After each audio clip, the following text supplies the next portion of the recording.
Have you ever noticed how heavy a thought can be? It weighs nothing on a scale, yet it can feel like you are carrying a mountain on your shoulders. It keeps you awake. It keeps you tight. It keeps you from the peace you deserve. I'm glad you're here. If you are listening to this, it's likely that your day has been long, or your mind is busy. Perhaps you are replaying conversations, worrying about tomorrow, or simply feeling a tension you can't quite name. That is okay. You don't need to force it to stop. And if you feel like it, you can gently let me know in the comments where you're listening from tonight. Sometimes, it's comforting to realize how many of us are quietly sharing this same moment from different corners of the world. You see, the mind is like a guardian dog. It barks at shadows because it wants to protect you. We don't need to yell at the dog to be quiet. We just need to gently let it know that we are safe, so it can lay its head down and rest. For the next hour, I am going to share a collection of stories with you. These aren't just fairy tales. They are mirrors. Some are from the Zen tradition, some from Stoic philosophy, and some are simple metaphors for the human experience. Each story revolves around two things: the art of letting go and the discovery of your inner strength. You don't need to memorize these stories. You don't even need to listen to every word.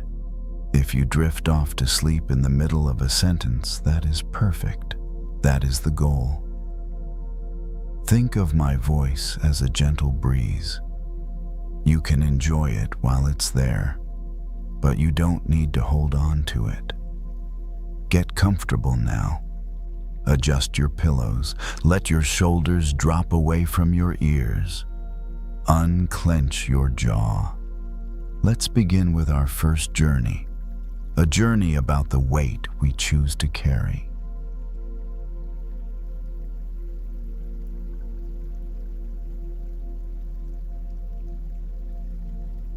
It's easy to believe the problem is out there. A person, a comment, a situation that shouldn't have happened the way it did. Something visible, concrete, easy to point at. That belief had been carrying a lot of weight lately. The room was quiet, lit only by the glow of a desk lamp. Papers were spread out untouched. A laptop sat open but idle, the screen dimming as minutes passed without input. Nothing was actively wrong in that moment, and yet the body felt tense, alert, like it was waiting for another hit. The anger had been justified earlier. A disagreement, a misunderstanding that felt one-sided, a moment where being calm had felt like losing. That was the story, at least. Sitting there now, the mind replayed the exchange again, but something felt off. The heat that had been there earlier wasn't aimed anywhere specific anymore. It just hovered. The enemy was nowhere in the room, and yet the body stayed braced. The jaw was tight, the breath shallow. One foot tapped against the floor without realizing it.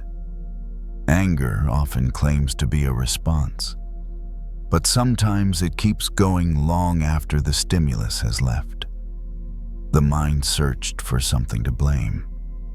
It brought up faces, phrases, imagined conversations, but none of them fully explained why the chest still felt tight. There was a pause, not intentional, just a gap where the usual replay didn't quite start. In that pause, a strange realization slipped in. The argument was over. The person wasn't here. The situation had passed. But the anger hadn't gotten the message. It was like fighting someone who had already left the building. The thought was unsettling, because if the enemy wasn't present anymore, then what was being defended against? The chair creaked as weight shifted. The lamp hummed faintly. Ordinary sounds. Safe sounds. The body didn't respond to them as safe. That's when it became clearer the tension wasn't about the other person anymore. It was about the state the body had learned to stay in. Anger can turn into a habit, not a feeling that comes and goes, but a posture, a readiness, a stance that says, stay sharp. Don't relax. You might need this. The mind resisted that idea immediately. I'm not angry, I'm just aware. I'm not holding on to anything, I'm just prepared. Prepared for what? The room offered no answer. The invisible enemy had no face, no voice, no clear demands. It was just there, shaping the body's reactions without asking permission. There was a memory of another time when anger had been clearly directed. Years ago. A confrontation that had felt necessary. The outcome hadn't been great, but at least it had been clear who was on the other side. This was different. This anger didn't need a person. It fed on anticipation, on the belief that something might happen again. The laptop screen went dark completely. The room dimmed further. The lamp became the main source of light. The body finally noticed how tired it felt. Not tired from doing too much, but tired from staying ready. Anger, as defense, takes energy. It keeps the nervous system in a constant state of readiness. Over time, that readiness becomes exhausting. The thought came quietly. What if the enemy I'm fighting isn't them anymore?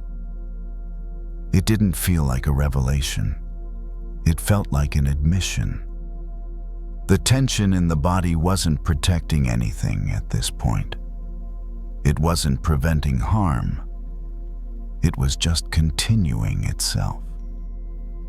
Like a guard who never got the signal that the threat was gone. The breath slowed slightly. Not by effort, by recognition. If the enemy was no longer external, then fighting harder wouldn't help. The real struggle was internal now. The mind didn't like that. It wanted something tangible, something to push against. But the room stayed still, silent, unthreatening. The invisible enemy didn't move either. It just waited. The room didn't change. The light stayed the same. The desk stayed cluttered. The silence stayed quiet. What changed was attention. For the first time that evening, the focus shifted away from the story and toward the body itself. The tight jaw, the lifted shoulders, the way the breath seemed to stop halfway in, as if waiting for permission to finish. Nothing was happening. That was the strange part. No new message, no footsteps outside, no raised voices, no incoming threat. And yet the body was still acting as if something needed to be defended. That's when it became undeniable the anger was no longer reacting. It was running on its own, like a machine left on after the room emptied. The mind tried to argue. Staying alert is smart, relaxing is how you get hurt again. But the body didn't feel smart, it felt tired. There was a memory of setting down a heavy bag after carrying it for too long. That brief moment when the arms feel oddly light, almost unsteady, unsure what to do without the weight. That's what this felt like, standing at the edge of putting something down without knowing how. The invisible enemy had been useful once. It had helped draw boundaries. It had given energy when something felt unfair. It had protected dignity in moments that mattered. But now it was guarding an empty room. The realization didn't come with relief. It came with hesitation. Because if the anger wasn't needed anymore, then who was in charge? Anger had been doing the watching, the scanning, the remembering. Letting it go felt like stepping away from the post. The breath deepened slightly, then stopped again, then continued. It wasn't about forcing calm. It was about noticing how much effort had been going into staying tense. The laptop was closed, not with frustration, just gently. The click sounded final in a way that didn't feel dramatic. The chair was pushed back. Standing up felt unfamiliar, like the body was relearning a posture that didn't involve bracing. There was a brief moment of fear then, quiet but clear. If I stop being angry, what happens if it happens again? The answer didn't come from the mind. It came from the body's experience. Then I'll respond then.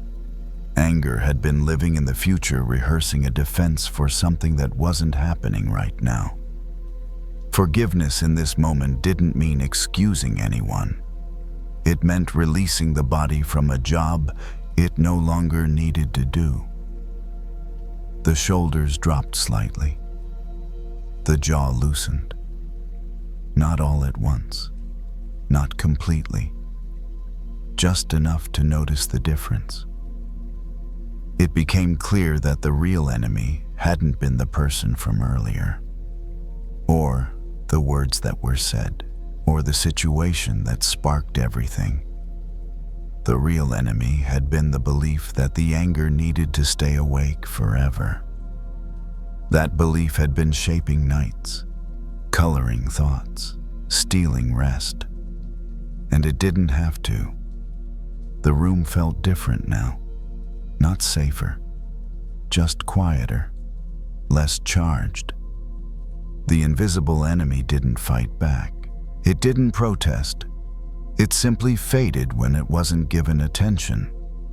Not gone, just not in control. The body moved toward the window. Outside, the streetlight cast a soft pool of light on the sidewalk. Empty. Still. Nothing to defend against. The breath found a slower rhythm. The mind wandered without grabbing onto anything sharp. This wasn't victory. It wasn't peace. It was truce. A temporary ceasefire with a part of the self that had been working too hard for too long. The night continued without instruction, without vigilance, and for the first time in a while, there was no enemy to face. Just a body learning how to stand down.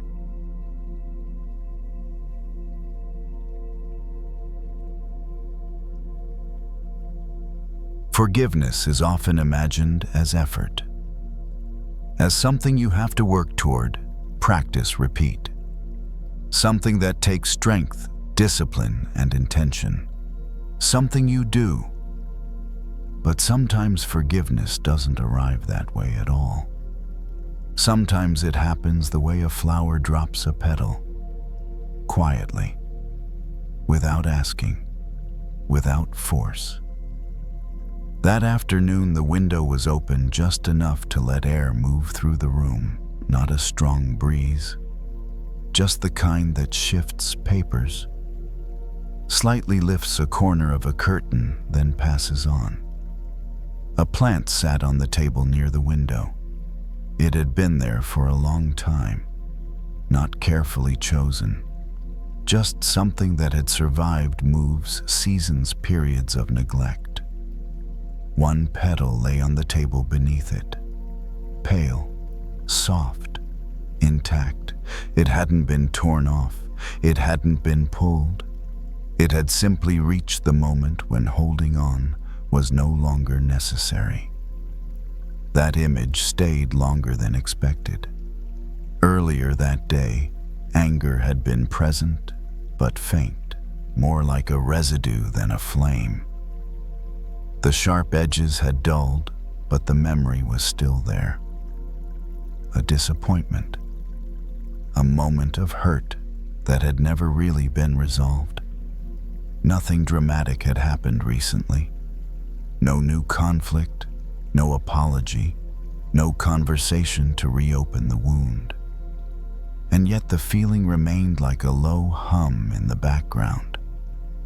The mind had tried to work on it before, tried to understand, to explain, to justify, to forgive properly. None of that had worked.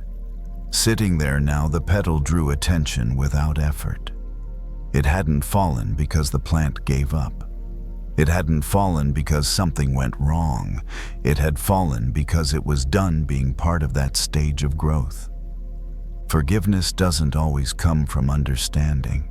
Sometimes it comes from timing. The room was still.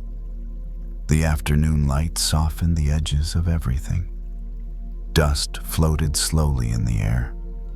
The memory returned again, but differently this time.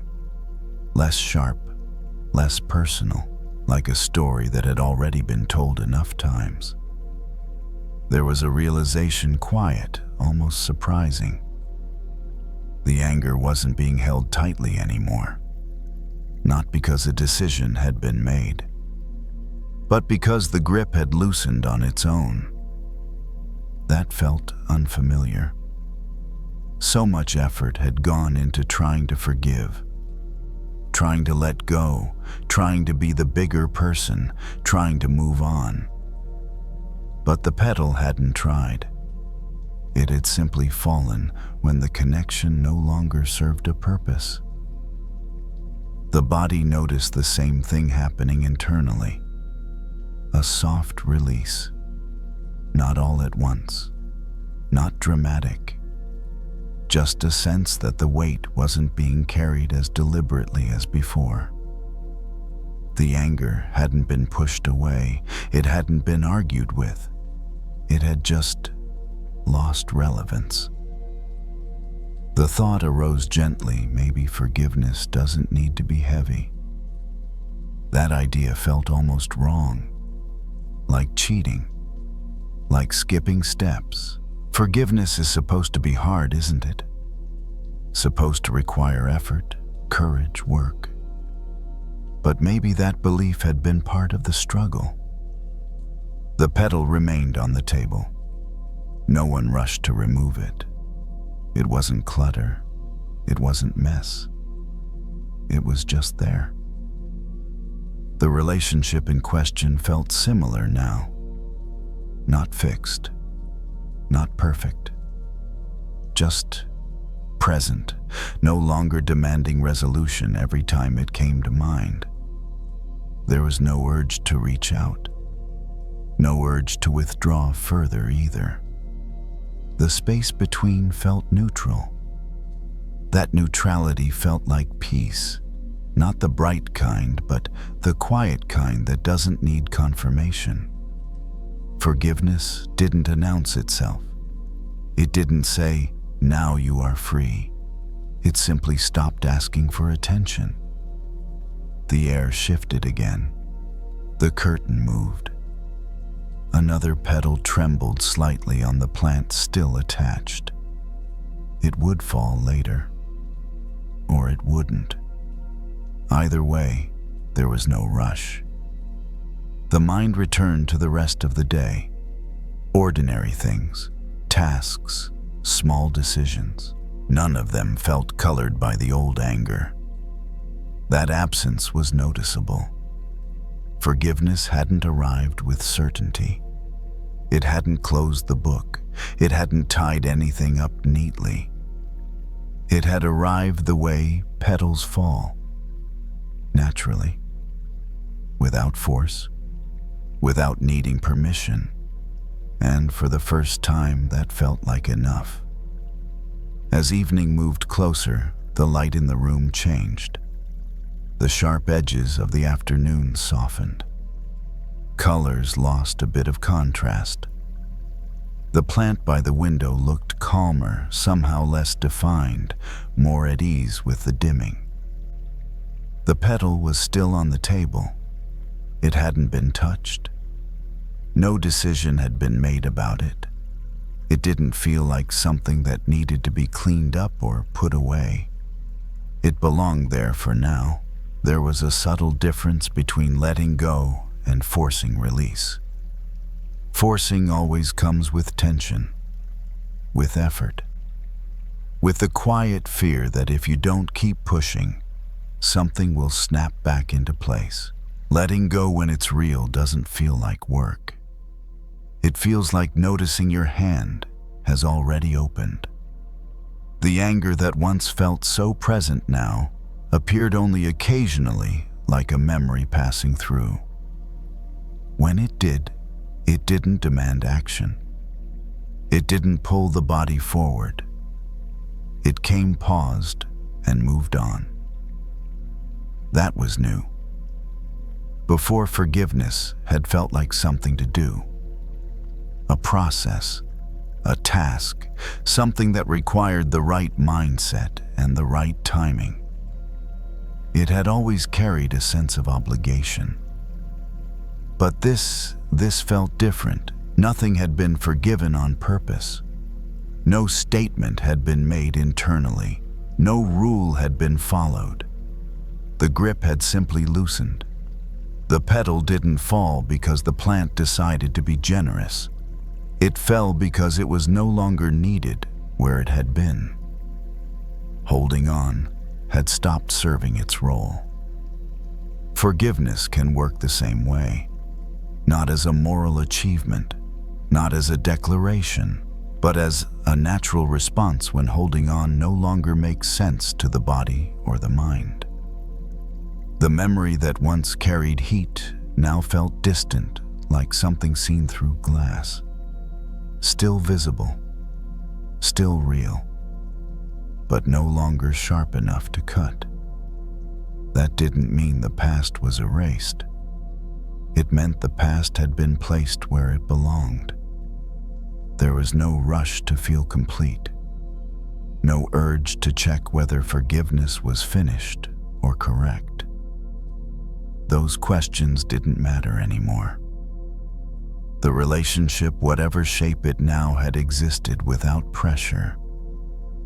It didn't need to be repaired tonight. It didn't need to be defined. Some things don't resolve. They soften. The room grew quieter as night settled in. The plant stood still. The petal remained where it had fallen. There was something comforting in the ordinariness of it all. Nothing sacred, nothing dramatic. Just a moment where nothing needed to be carried. Forgiveness, it turned out, didn't require effort when it was ready. And when it wasn't ready, no amount of effort could force it. It arrived when it arrived. Like a petal letting go of the stem when the season shifts. No resistance, no ceremony. Just gravity doing what it always does. The night continued. The room darkened further. The plant rested in the quiet, and the petals stayed there, soft, complete, and already part of the ground it would one day return to. Nothing more needed to happen. Nothing needed to be held. Everything was already allowed to rest.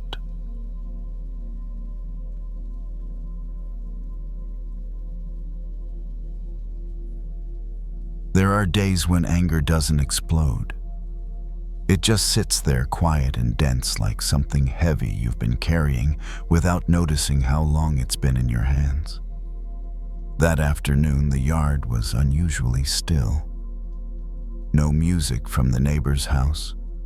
No kids riding bikes past the fence. Just the soft hum of insects and the faint click of a porch light turning on as the sky dimmed. The hose was already uncoiled, lying in a loose curve across the grass, warm from the sun.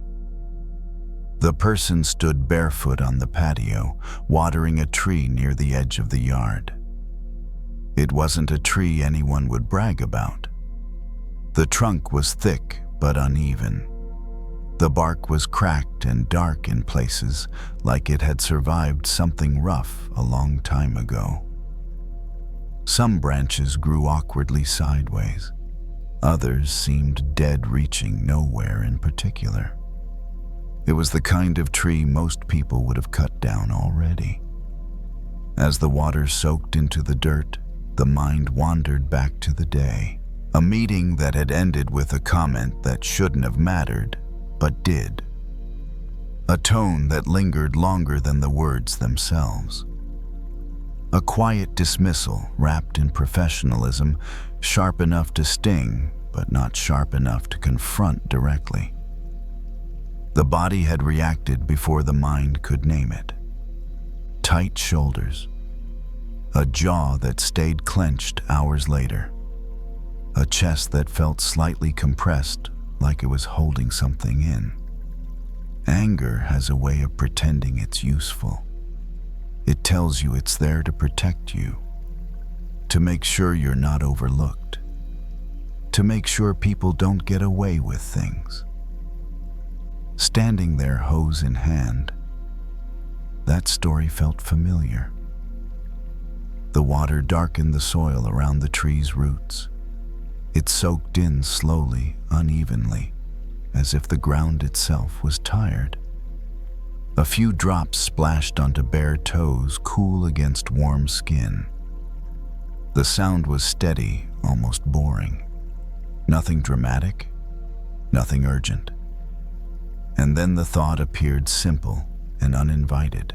This tree doesn't compete with anything. It doesn't try to grow straighter than the others.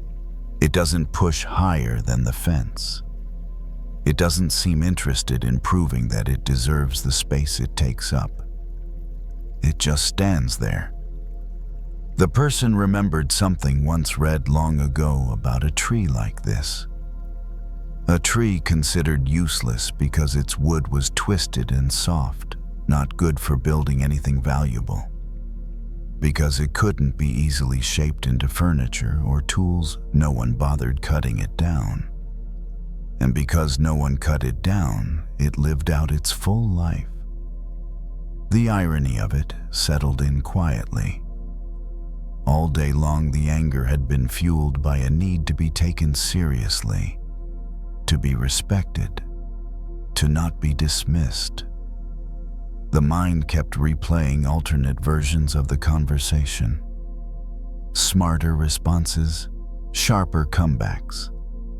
Ways to win the moment retroactively.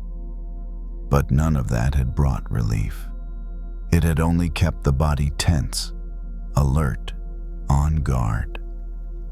The hose slipped slightly in the hand. Water arced off course, hitting the side of the trunk. The bark absorbed it without complaint. The realization wasn't grand. It didn't arrive like wisdom usually does in movies. It came as a quiet question. What if I don't need to win this? Not because the other person deserves forgiveness. Not because what happened was okay. But because carrying this heat all evening is costing me more than it's costing them. Anger, when held too long, doesn't stay pointed outward. It leaks inward. It tightens the muscles. Speeds up the heart, makes rest feel unsafe, like letting go would mean losing something important. The tree didn't seem to be guarding anything. It wasn't tense, It wasn't bracing. It had scars, yes. Old breaks, uneven growth, signs of storms that had come and gone. But it wasn't reliving them. The water pooled briefly at the base before sinking in. The hose was turned down slightly, the pressure reduced. The sound softened. There was a subtle shift in the body, almost imperceptible. The shoulders dropped a fraction. The breath moved lower, deeper, without instruction. The jaw unclenched on its own. No decision was made to forgive. No promise to be the bigger person. Just a recognition that staying angry was a kind of constant effort. Like holding your arms up all day and calling it strength. The tree stood there imperfect and unremarkable, and somehow untouched by the need to justify itself. And for a moment, standing barefoot on cooling concrete, it felt possible to stand the same way. Not giving up, not agreeing, just not fighting what didn't need to be fought anymore. The water kept flowing steady and quiet as the light faded further, and the evening settled in unfinished, but no longer burning. The sky had gone darker by the time the watering was done. Not night yet, but that in-between hour when shapes soften and the day stops demanding explanations. The hose was turned off. Water drained slowly from the line, dripping a few last times onto the concrete before going still. The person didn't rush inside. There was a habit of replaying things at this hour. Not loudly, more like a low background noise. The mind checking the same corner again just to see if anything had changed, just to make sure no advantage had been missed. But something about standing near that tree made the checking feel unnecessary. Up close, the trunk showed more detail, places where the bark had split and healed over. A knot where a branch must have broken off years ago. None of it was hidden. None of it was fixed either. It was simply there, exposed, weathered, and still standing. There was a strange relief in that. So much of the anger from earlier had been about being seen the wrong way, about feeling reduced to a moment, a mistake, a tone. The urge to correct the record had been strong, to explain, to prove, to make sure the story told about you was accurate. But the tree wasn't telling a story. It wasn't clarifying anything. It wasn't defending its shape. It had survived by being exactly what it was. A memory surfaced, not of the meeting itself, but of the body afterward. Sitting at the desk, pretending to focus, while something tight and restless paced inside the chest. The cost of that kind of vigilance had never been questioned. It was just assumed to be part of being competent, part of caring. Standing there now, it felt clearer how expensive that habit really was. Forgiveness is often talked about like a moral achievement, something you grant when you've processed everything properly, when you've reached a higher ground. But what if it's simpler than that? What if forgiveness sometimes is just the decision to stop bleeding energy into a situation that no longer deserves your nervous system? The thought didn't demand agreement. It didn't even feel noble. It felt practical. The breeze picked up slightly, moving the leaves. A few of them brushed against each other, dry and soft. The sound was small, almost private. Nothing to pay attention to unless you were already standing still. The person noticed their hands. They were no longer gripping anything, just hanging at their sides, loose. The difference was subtle but unmistakable. Earlier, anger had felt like readiness. Now it was obvious how much it had been a kind of bracing. The tree hadn't braced for anything today. It had taken the sun the heat, the water the quiet. And tomorrow, it would take whatever came next. It didn't mean it wouldn't be damaged again. It didn't mean storms wouldn't return. It only meant that standing in constant resistance wasn't its way of surviving. The person leaned slightly against the porch railing, feeling its cool edge against the back of the legs. There was no urge to rehearse the conversation anymore. No need to draft the perfect response that would never be delivered. Not because the other person had been understood. Not because the hurt had been erased. But because continuing to carry it didn't feel like strength anymore. There is a particular exhaustion that comes from always needing to be right. From always needing to be seen clearly. It keeps the mind alert and the body tight even when nothing is happening. The tree had escaped that exhaustion by being in a way unuseful. Not impressive enough to be harvested. Not straight enough to be valuable. Not productive enough to compete. And because of that, it had been left alone. The idea settled gently.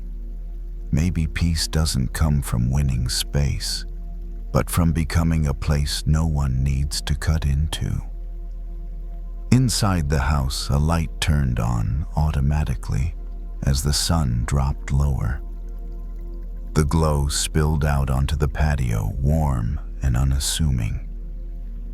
The evening had moved on without asking permission. The person took one last look at the tree. It wasn't inspiring. It wasn't symbolic in any dramatic way. It was just there doing nothing in particular, and somehow that was enough. The anger from earlier wasn't gone. It didn't need to be. It had simply loosened its grip, no longer steering the body, no longer demanding a response. There would be other moments like this, other comments, other dismissals, other sparks. That much was certain. But for now there was a choice not to add more fuel, not to swing the axe inward, not to keep sharpening a blade that would only cut the hand holding it. The door was left open as the person stepped inside. The evening air followed, cool and calm, mixing with the quiet of the house. Outside, the tree stood where it always had, uneven, scarred, unbothered. And inside, something had learned how to stand a little more like that.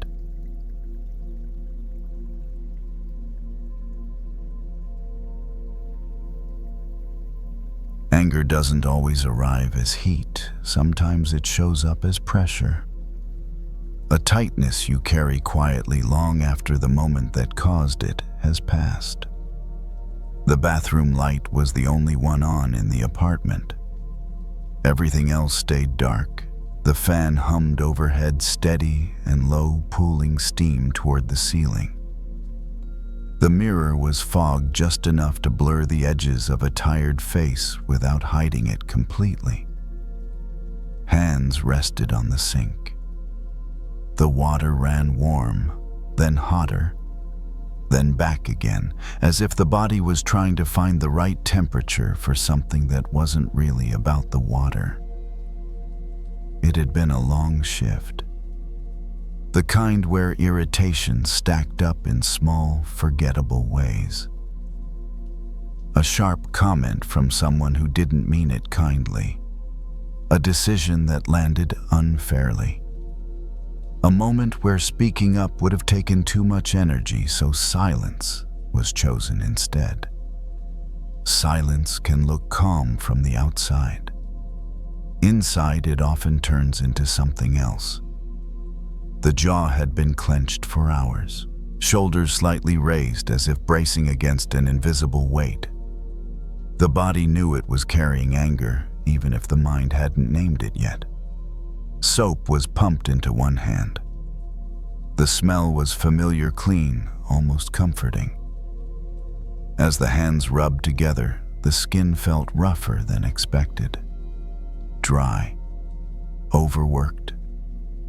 A small sting flared at a cut near the knuckle. That sting brought attention back into the body. There was a memory not from today, but from much earlier in life. An image of a sword seen once in a museum. Old, decorative, locked behind glass. The blade was dull, the metal dark with rust. What stood out wasn't how dangerous it looked, but how the rust had eaten into the scabbard itself. The plaque had explained that when a blade stays sheathed while still wet, corrosion begins from the inside out. The sword doesn't need to be swung to cause damage. Time and moisture are enough. The thought returned now, uninvited, but clear. Anger works like that. When it isn't expressed, when it isn't released, it doesn't just disappear. It stays close to the body, inside the chest, in the jaw, in the stomach. And before it ever touches the person it's aimed at, it starts wearing down the one holding it. The water was turned off. Silence filled the room except for the fan. A towel was reached for, pressed against the hands, then paused. There was no urge to explode, no fantasy of confrontation, just a low, steady irritation that had been humming all evening, draining energy in the background. Forgiveness hadn't crossed the mind yet. It still felt too abstract, too generous. What was clearer was something simpler. This feeling was exhausting, not because it was intense, but because it was constant. The mirror was wiped with the edge of the towel clearing a small circle. One eye looked back, then the other. The expression wasn't angry in any obvious way, just tired, guarded. The body had been holding on to something that no longer had a clear target. The sword image stayed. The rust spreading quietly, not dramatic, not loud, just persistent. The damage invisible until it wasn't. Anger likes to pretend it's power, but most of the time it's weight. The shoulders dropped a fraction, not on purpose, but because they had run out of reason to stay lifted. A breath moved through the chest, shallow at first, then a little deeper. No conclusion was reached. No moral decision made. Just an acknowledgement: keeping this inside is costing me. The towel was hung back on the rack. The fan clicked off. The bathroom light stayed on a moment longer, illuminating the quiet space. There was nothing to do right now. Nothing to fix, nothing to say, only the clear sense that whatever forgiveness might mean later, it would have to begin here, not with the other person, but with the body that had been carrying the blade all evening. And that body deserved better than rust. The bathroom light was turned off, but the hum of the fan lingered for a few seconds before fading completely. The apartment settled into its nighttime quiet. No music, no television. Just the low, distant sound of traffic outside and the soft creak of the floor as weight shifted from one foot to the other. There was no rush to do anything next. Anger often pushes for movement, a response, an action, some kind of release, but now movement felt unnecessary. The image of the rusted sword stayed close, not as a warning but as a simple explanation. The blade hadn't been ruined by battle.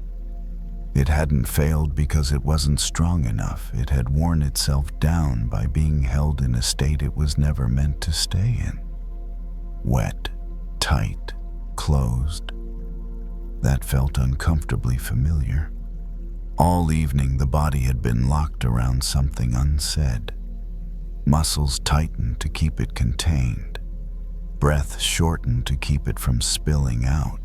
It wasn't dramatic, but it was constant, like holding a fist closed for hours and calling it control. Forgiveness in that moment didn't look like generosity. It looked like loosening, not excusing what happened, not pretending it didn't matter, just stopping the body from continuing the punishment. A glass of water was poured in the kitchen. The sound was ordinary. The weight of the glass in the hand was grounding.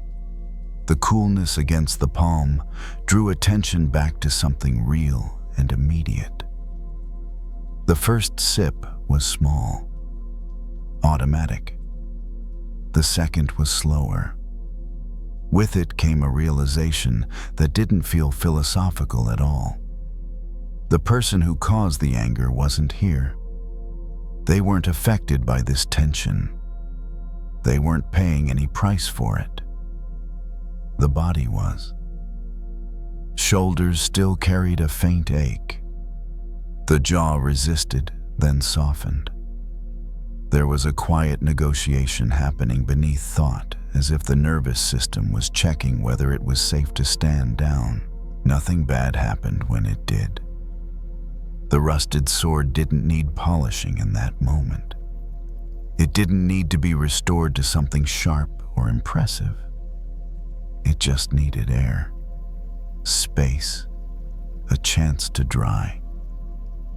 Forgiveness maybe was that pause, that exposure, that willingness to stop sealing the blade back into the scabbard while it was still wet. There was no ceremony to it, no inner speech declaring release. Just a subtle shift from holding to allowing. The apartment felt different now, not because anything had changed, but because the body had. The same walls, the same dim light from the street, the same quiet ticking of the clock in the other room. But the pressure inside the chest had eased, not disappeared. Just loosened enough to breathe around. The mind tried briefly to pull the conversation back into focus, to review, to re-enter the argument. It didn't stick. There was nothing left to grip onto. The sword image faded, replaced by something simpler, hands opening. Anger hadn't been wrong. It had been information. A signal that something crossed a line. But keeping that signal active long after the moment passed was no longer useful. Signals are meant to be noticed, not lived in. A window was cracked open. Cool air moved in, brushing against the warmth of the room. The contrast was sharp at first, then calming. The body adjusted without comment. It felt clear in a way that didn't need explaining that forgiveness wasn't about the other person deserving peace. It was about the body needing it. The night continued on. Dishes left for later. Lights dimmed. The ordinary progression of things that didn't require vigilance. Anger, when it returned again someday, as it always would, might still arrive quietly. But now, there was a reference point. A memory of what it felt like to stop letting it corrode from the inside. To let the blade breathe. To let the scabbard rest. And in that small, practical release, something inside found its way back to a steadier ground.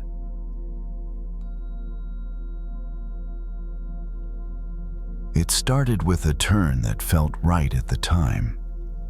Not careless, not rushed, just familiar enough to trust, the kind of turn you make because you've made it before or something like it. And your body recognizes the motion even if your mind isn't fully paying attention. The street was quiet. Late enough that most storefronts were dark, early enough that a few lights were still on behind curtains. The air carried the faint smell of asphalt cooling down after a warm day. Walking alone, there was no hurry, no destination that needed to be reached by a certain time. Just movement steady and unremarkable, meant to clear the head after a long stretch of thinking. A few blocks in, something felt off. Not wrong exactly, just unfamiliar. The houses didn't line up the way they were supposed to. The streetlights seemed spaced differently. The rhythm of the walk changed subtle at first, like a song playing slightly out of tempo. The phone stayed in the pocket, not out of principle, just because it hadn't occurred to reach for it yet. Another block passed, then another. That was when the realization settled in. This wasn't the way back. The feeling that followed wasn't panic. It was something quieter and more unsettling. A soft tightening in the chest, a pause in the step. The sense of standing in a place that didn't match the map in the mind. Fear arrived gently. Where am I? How did I miss it? There was an urge to turn around immediately, to retrace steps, to undo the mistake before it became more complicated. Going back felt safer than moving forward into something unknown. But standing there, it wasn't clear which direction was back anymore. The street looked the same in both directions, quiet, still, neutral. That neutrality made the fear louder.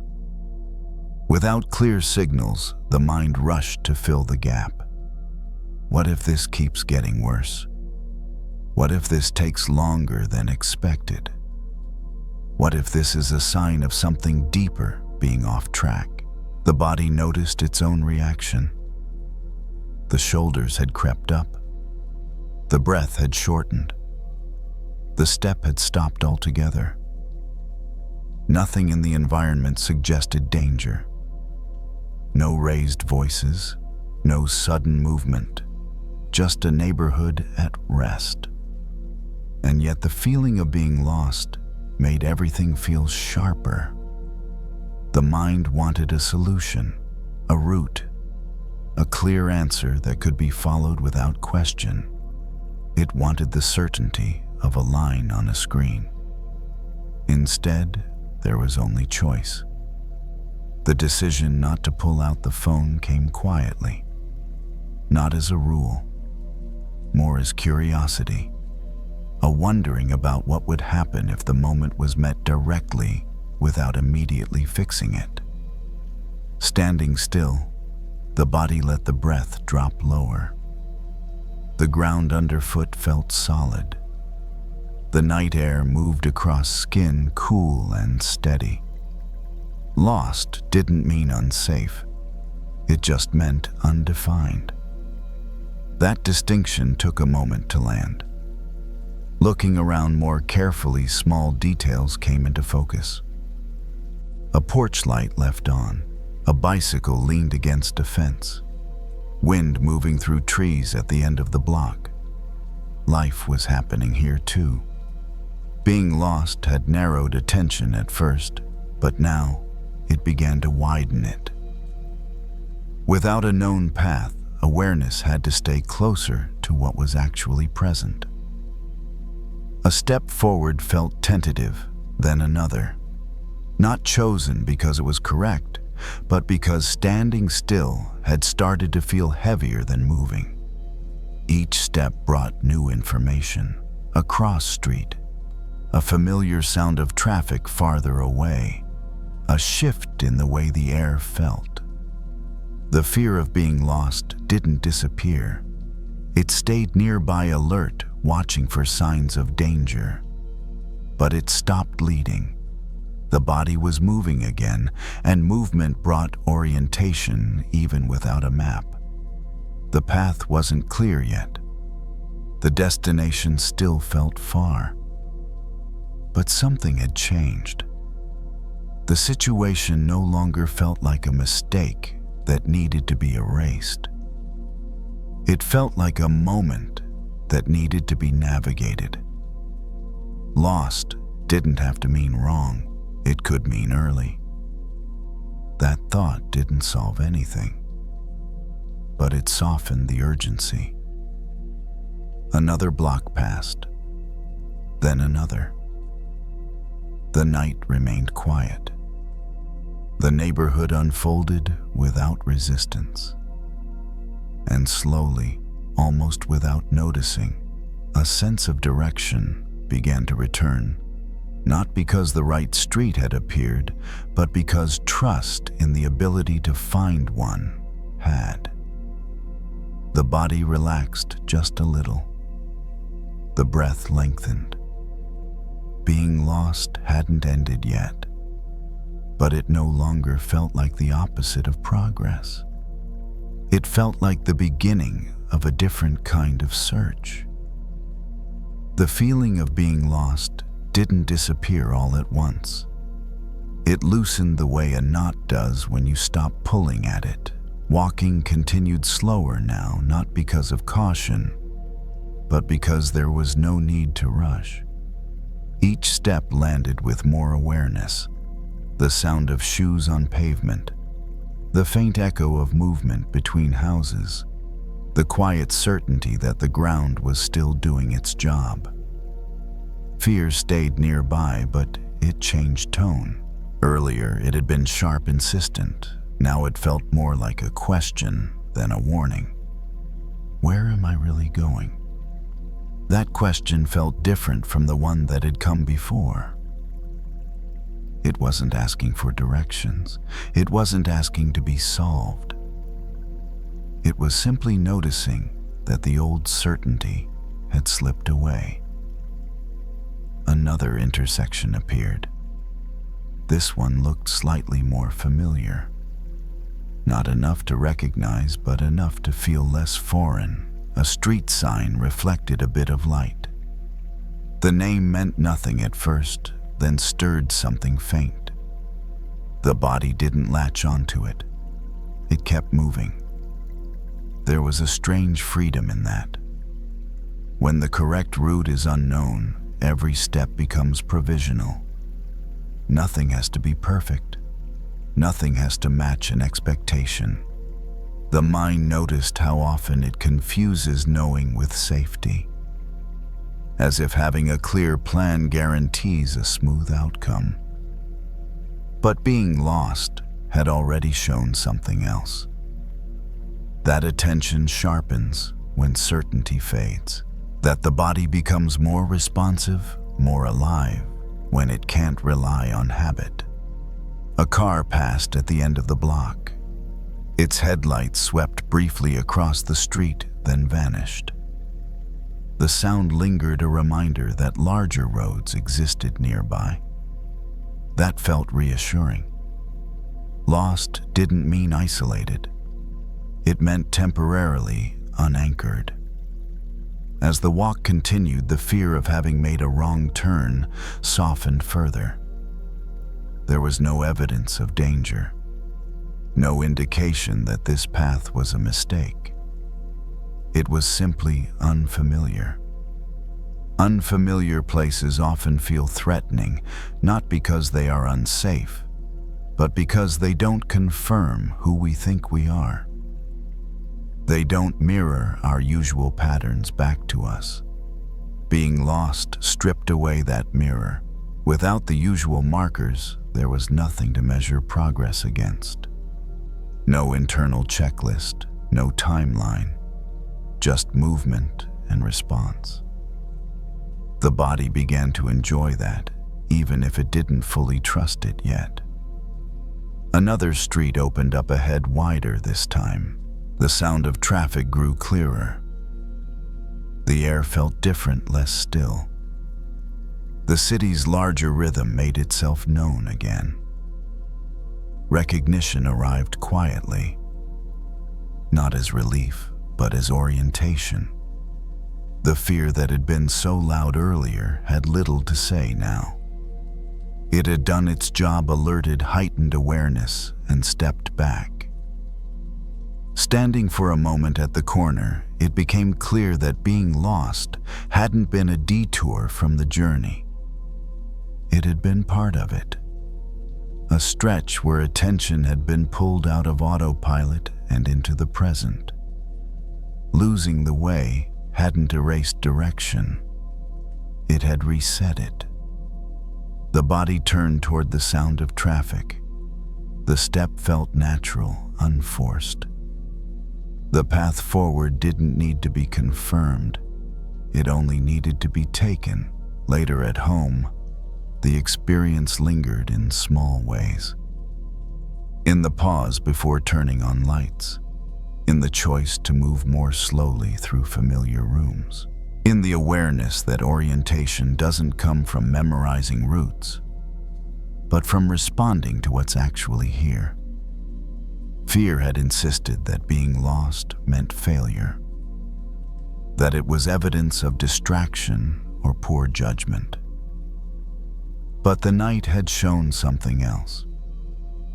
Sometimes you lose the path because the path you were on has nothing new to offer. Sometimes you need to not know for a while so you can notice what you've been missing. The body rested with that understanding, not as a conclusion, but as a gentle shift in perspective.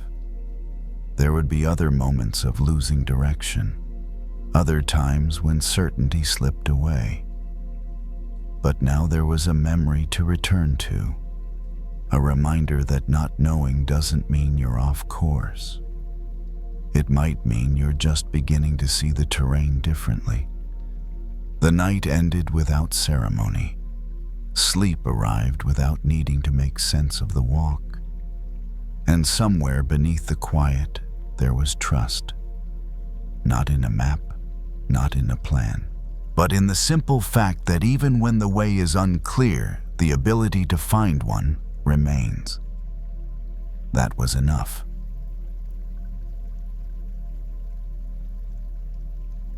It didn't arrive as sadness. It arrived as nothing.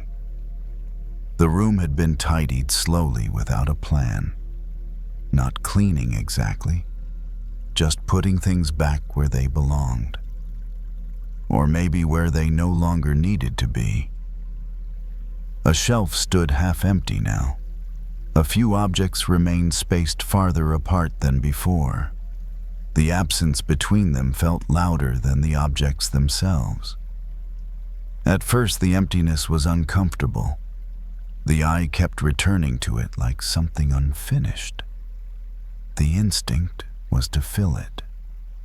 To put something there, anything just to stop the feeling of lack. The body stood still, hands resting at the sides. The lamp nearby cast a soft, warm light that made the shadows longer.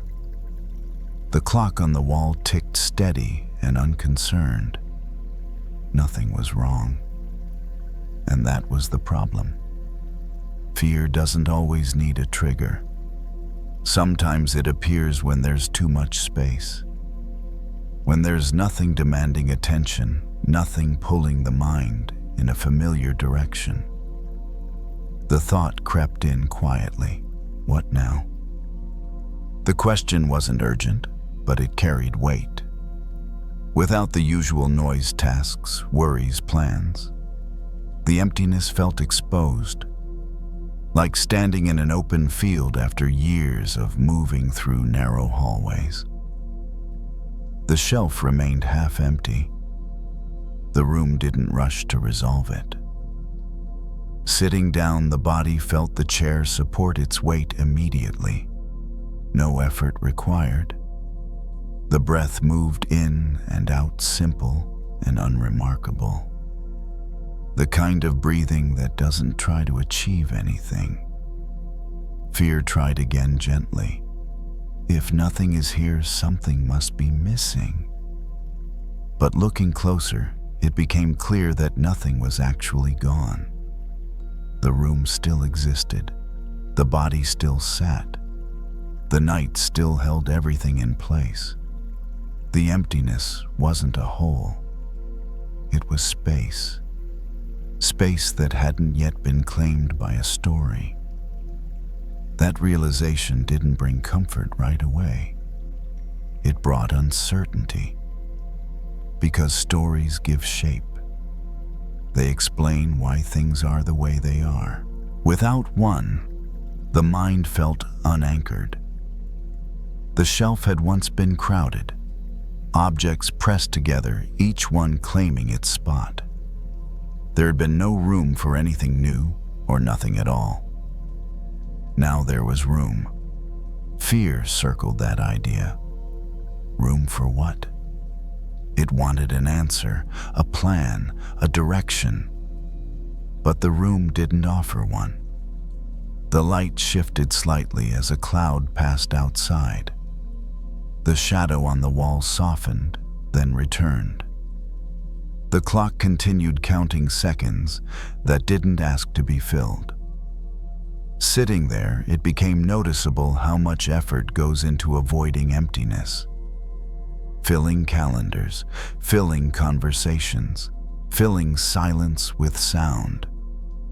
As if space itself were dangerous. But this space wasn't doing anything. It wasn't pulling. It wasn't collapsing. It was simply there. The body noticed a subtle response. The shoulders dropped a fraction. The jaw unclenched. The breath lengthened without instruction. Emptiness, it turned out, didn't demand anything. It didn't ask to be understood. It didn't require a solution. It just waited. The shelf remained unfinished, and that felt intentional now. Not neglect, not indecision, just allowance. Allowance for not knowing what comes next. Allowance for not rushing to replace what was cleared. Fear had assumed that emptiness meant loss, that without structure everything would fall apart.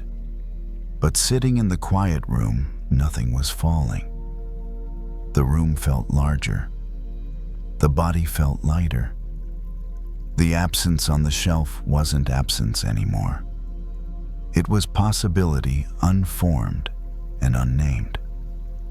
Not because something new was guaranteed to arrive, but because nothing was blocking it if it did. The thought came softly. Potential doesn't announce itself. It waits for space. That idea didn't need to be held on to. It drifted through like everything else. The lamp hummed faintly. The night deepened outside. The shelf stayed as it was.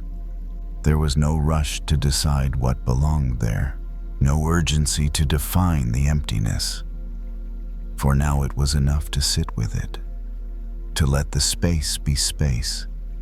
Nothing needed to be added. Nothing needed to be removed. And in that quiet balance, the fear of emptiness loosened its grip just enough to reveal something unexpected beneath it. Not lack, but openness. Later, the emptiness stayed. It didn't fade the way other feelings did. It didn't demand attention. It simply remained steady and quiet, like a room after everyone has gone home. The body moved through the space differently now, slower, less directed. There was no sense of needing to do anything with the openness. It wasn't a task. It wasn't a problem. Fear tried to return, but it had less to work with. There was nothing obviously wrong, nothing missing, nothing pressing. Sitting again, the eyes drifted to the half-empty shelf. The space between objects no longer felt awkward. It felt intentional, as if it had always been meant to be there. The mind noticed how often it equates fullness with safety. A packed schedule, a crowded shelf, a constant stream of thought, as if being occupied meant being protected. But here in the open quiet, nothing felt unsafe. The emptiness didn't collapse inward. It held. That felt important. The body leaned back, supported by the chair without effort. The floor stayed firm beneath the feet. The walls remained where they were. Structure hadn't disappeared just because something had been removed. Space, it turned out, wasn't fragile. It was resilient. Fear had warned that emptiness would lead to confusion, to drifting, to being lost without direction. But what it actually offered was rest from constant orientation. There was no need to decide where to go next. No need to define the moment. Nothing needed to be named. The breath slowed further. Inhale, exhale. Each one complete without needing to lead anywhere else. Time felt less like a line and more like a wide field. This was what fear had been afraid of all along. Not loss, but groundlessness. And yet the groundlessness wasn't chaos. It was openness without edges. In that openness, potential existed without pressure. Not as promise, not as expectation, but as possibility. The kind that doesn't rush to become something specific. The shelf could stay empty tomorrow, or something could be placed there. Either way, the space had done its job. It had made room. That was enough. The night outside deepened, wrapping the house in quiet. No sounds demanded response. No lights called for attention. The body felt settled in a way that didn't come from resolution, but from release. There was nothing to solve, nothing to carry. Fear had always insisted that emptiness needed to be filled quickly before it turned into something frightening. But sitting here, it was clear that emptiness wasn't a threat. It was an invitation. An invitation to stop clinging, to stop rehearsing, to stop defining every moment by what came before or after. The empty space didn't point forward or backward. It simply was. And in that, there was a quiet freedom. The mind rested without trying to understand it. The body softened further, as if it recognized something ancient and familiar. The kind of stillness that doesn't belong to any story. Eventually, the light was turned off. Darkness filled the room easily, without resistance. The empty shelf disappeared from view, but the space it represented remained. Lying down, the body settled into sleep without needing to take anything with it. No plans, no answers, no identity to maintain, just openness. The last feeling before drifting off wasn't fear or hope. It was trust, not in what would come next, but in the space that allowed whatever came to arrive naturally. Nothing was missing. Nothing needed to be added. The emptiness held everything. and that was where rest finally found its way in.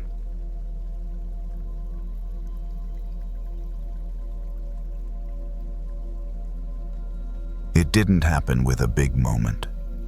No shouting, no accident, just a short message on a phone screen. "We need to talk." That was it. The phone rested on the passenger seat face up, glowing softly in the dark.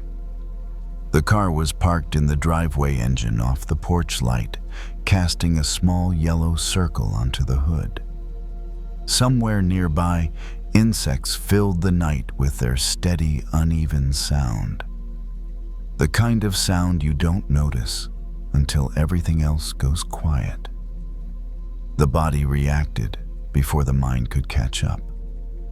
Shoulders tightened, jaw locked, breath shortened. Nothing bad had actually happened yet. There was no argument, no explanation, no outcome. Just those 4 words. And still the chest felt like it had been nudged from the inside, as if something sharp had landed there.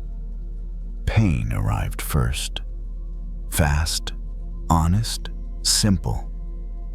And then came everything else. What did it mean? Was this about yesterday? Did I say the wrong thing? What if this changes everything? What if I can't fix it? The mind began working immediately, like it always does. Running scenarios, replaying conversations, drafting replies that wouldn't be sent. Preparing defenses for arguments that hadn't happened. It felt productive, responsible, necessary. But the body didn't feel helped. The heart beat faster. The hands gripped the steering wheel, even though the car wasn't moving. The breath stayed high, shallow, stuck near the collarbone. A familiar pressure settled behind the eyes. There was the original pain, the sting of uncertainty. And then there was the added weight, the fear layered on top of it. Most people don't notice the difference. It all feels like one solid block of suffering. But if you slow down just enough, you can sense the split. The first arrow lands, and then we pick up the second one ourselves. The second arrow is made of imagination, of future stories, of what if, and I should have, and this always happens. The car remained still. The night didn't change. The message stayed the same. At some point, the hands loosened without being told to. The grip softened, not because the situation improved, but because the muscles grew tired of holding so tightly. The jaw unclenched just a little. Air slipped in deeper than before. There was a quiet noticing. This hurts. And I'm making it hurt more. Not as a judgment, not as a failure, just an observation, like noticing rain hitting the windshield. The fear wasn't coming from the message anymore. It was coming from everything being added to it. The body doesn't understand timelines. It reacts to what feels present. When the mind projects a future argument, a future loss, a future rejection, the nervous system treats it like it's already happening. So the heart races, the stomach knots, the shoulders brace for impact, all in response to something that hasn't arrived. The porch light flickered slightly as a moth passed through its glow. Somewhere, a neighbor's door closed softly. Ordinary sounds. Normal life continuing, untouched by the drama playing inside one parked car. There was a small, almost forgettable moment of choice. Not a heroic one. Not a spiritual one. Just this: do I keep firing the second arrow? The phone buzzed again.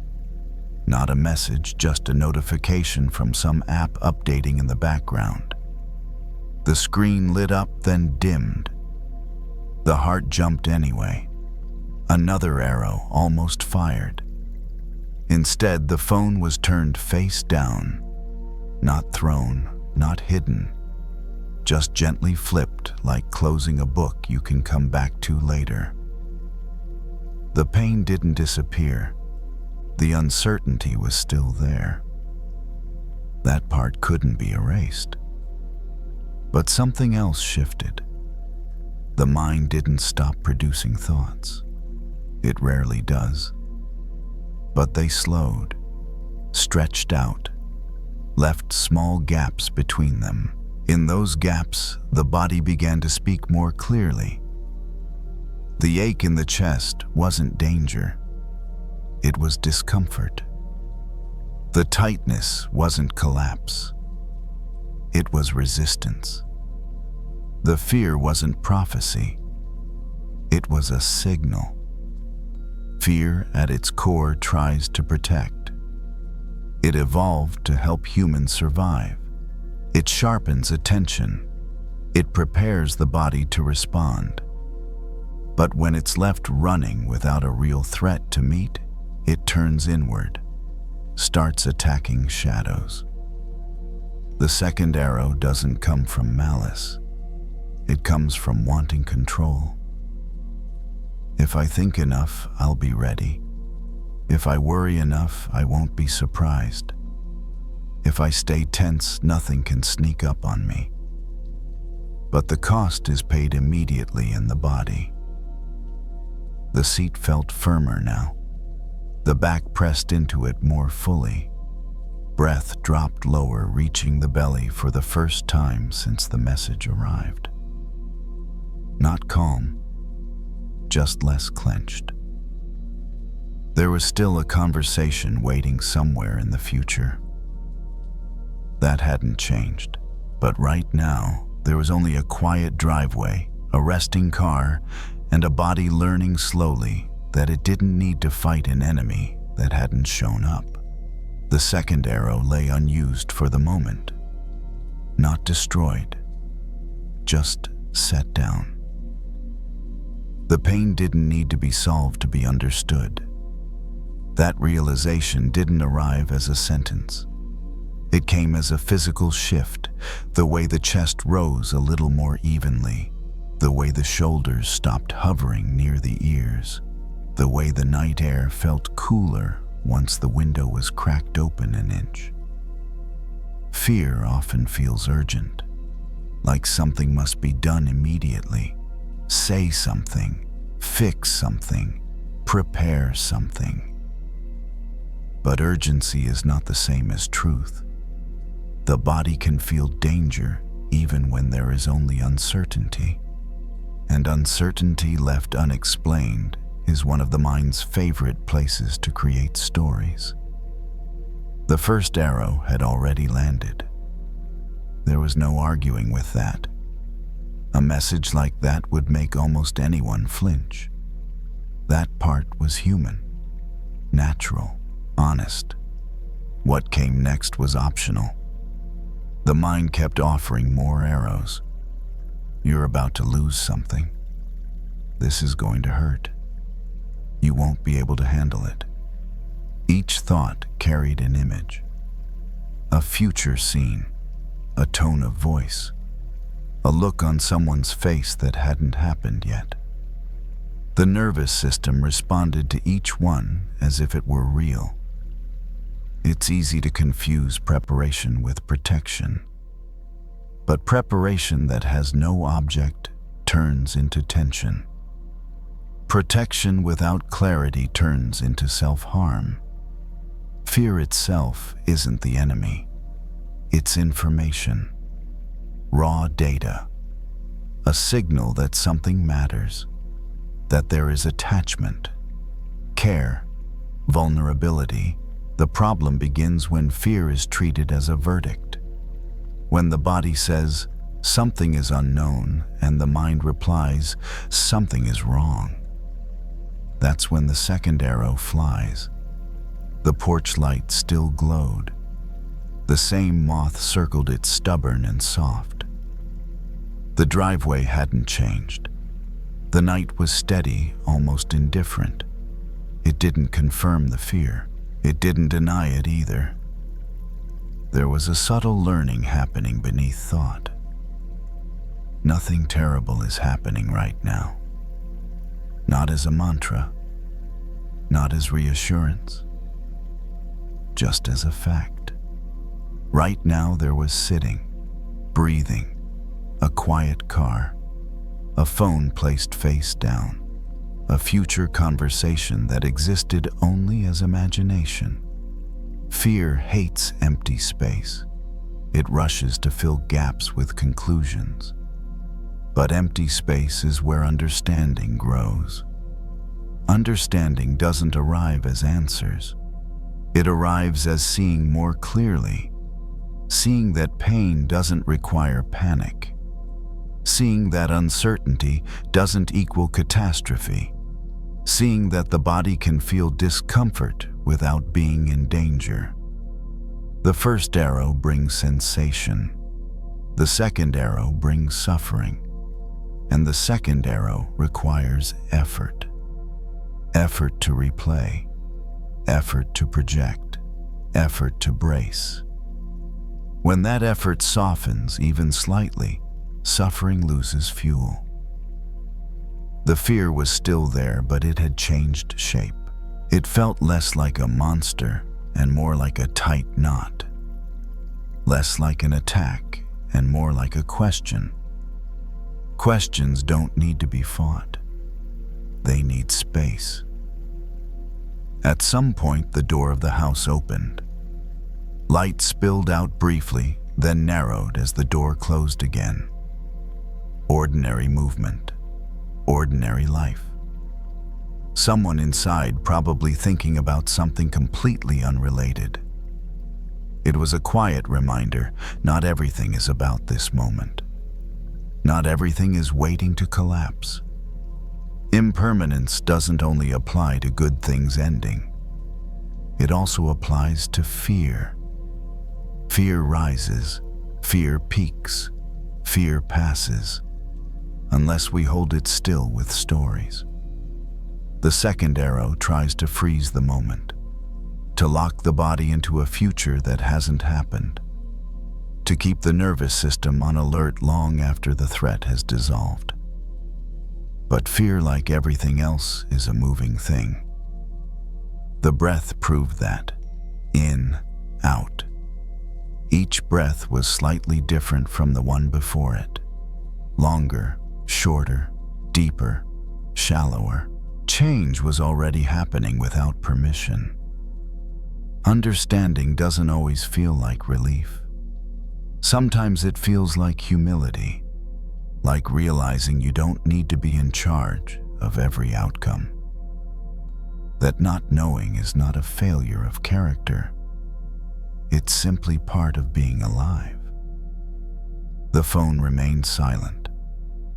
The conversation still hadn't happened. Nothing had been resolved.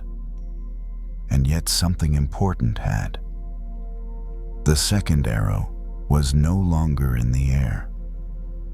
Not because fear had disappeared, but because it was no longer being fed, no longer sharpened, no longer launched again and again at the same wound. Pain can exist without fear attached to it. Uncertainty can exist without panic layered on top. That doesn't make you passive. It makes you present. Eventually, the car door opened. The night air wrapped around warm skin. Feet touched the ground. Gravel shifted under weight.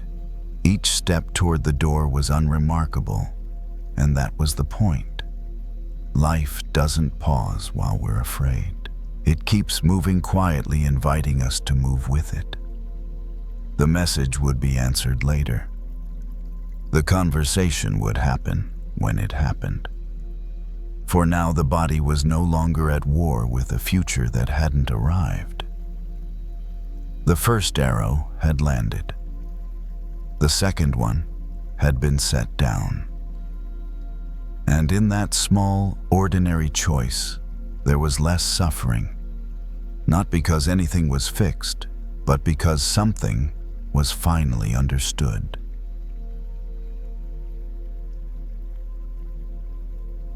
They noticed it while walking along the water. Not the scenery, not the light, just the feeling under their feet, the uneven ground. Small stones shifting slightly with each step, never quite settling where you expect them to. The path followed the edge of a quiet pond, the kind tucked behind apartment buildings or office parks. Nothing dramatic, no signs pointing it out. Just water trees and a thin strip of land people used when they wanted to think without being interrupted. They walked slowly, hands loose at their sides, letting the rhythm of their steps match the sounds around them. Water lapped gently against the bank. Somewhere nearby, a bird moved through the brush, then went still again. It had been a long few years. Not long in the way that comes with constant crisis, but long in the way that comes with pressure that never quite lifts. Responsibilities stacking, expectations accumulating. Moments where they told themselves to push through just a little longer. They had learned how to be tough. Not loud tough, quiet tough. The kind that doesn't complain, the kind that absorbs impact and keeps going. The kind that people admire without realizing what it costs. At first, that strength felt like armor. It protected them, helped them survive, gave them something solid to lean on when things felt uncertain. But over time, the armor hardened. They found themselves reacting faster, less patient, less flexible. Certain things rubbed them the wrong way more easily than before. Small frustrations lingered longer than they used to. They hadn't become bitter. They had become rigid. They stopped near the water and crouched down, resting their forearms on their knees. The surface of the pond reflected the sky in broken pieces, rippling with every small movement. Along the edge, stones of all shapes and sizes lined the bank. One caught their eye. A small pebble, light gray, smooth to the touch. No sharp edges, no corners. It fit easily in the palm of their hand. They picked it up and turned it over slowly. This stone hadn't always been like this. Once it had edges, angles, resistance. It had been part of something larger, something solid. Over time, water had met it again and again, wearing it down, not through force, but through consistency. The pebble didn't look damaged, it looked complete. They thought about how often they had judged themselves for feeling worn, for not having the same sharpness they once did, for being slower to react, for needing more rest than before. They'd told themselves they were losing something. But holding the pebble now, they wondered if that was true. What if what I'm losing is what no longer serves me? They rolled the pebble between their fingers. It felt grounding, familiar, like something they had known for a long time without being able to name. Life had sanded them down, not gently, not all at once, but steadily, through disappointment, through repetition, through showing up on days when they didn't feel inspired or strong. Each moment had left its mark, not as damage, as shaping.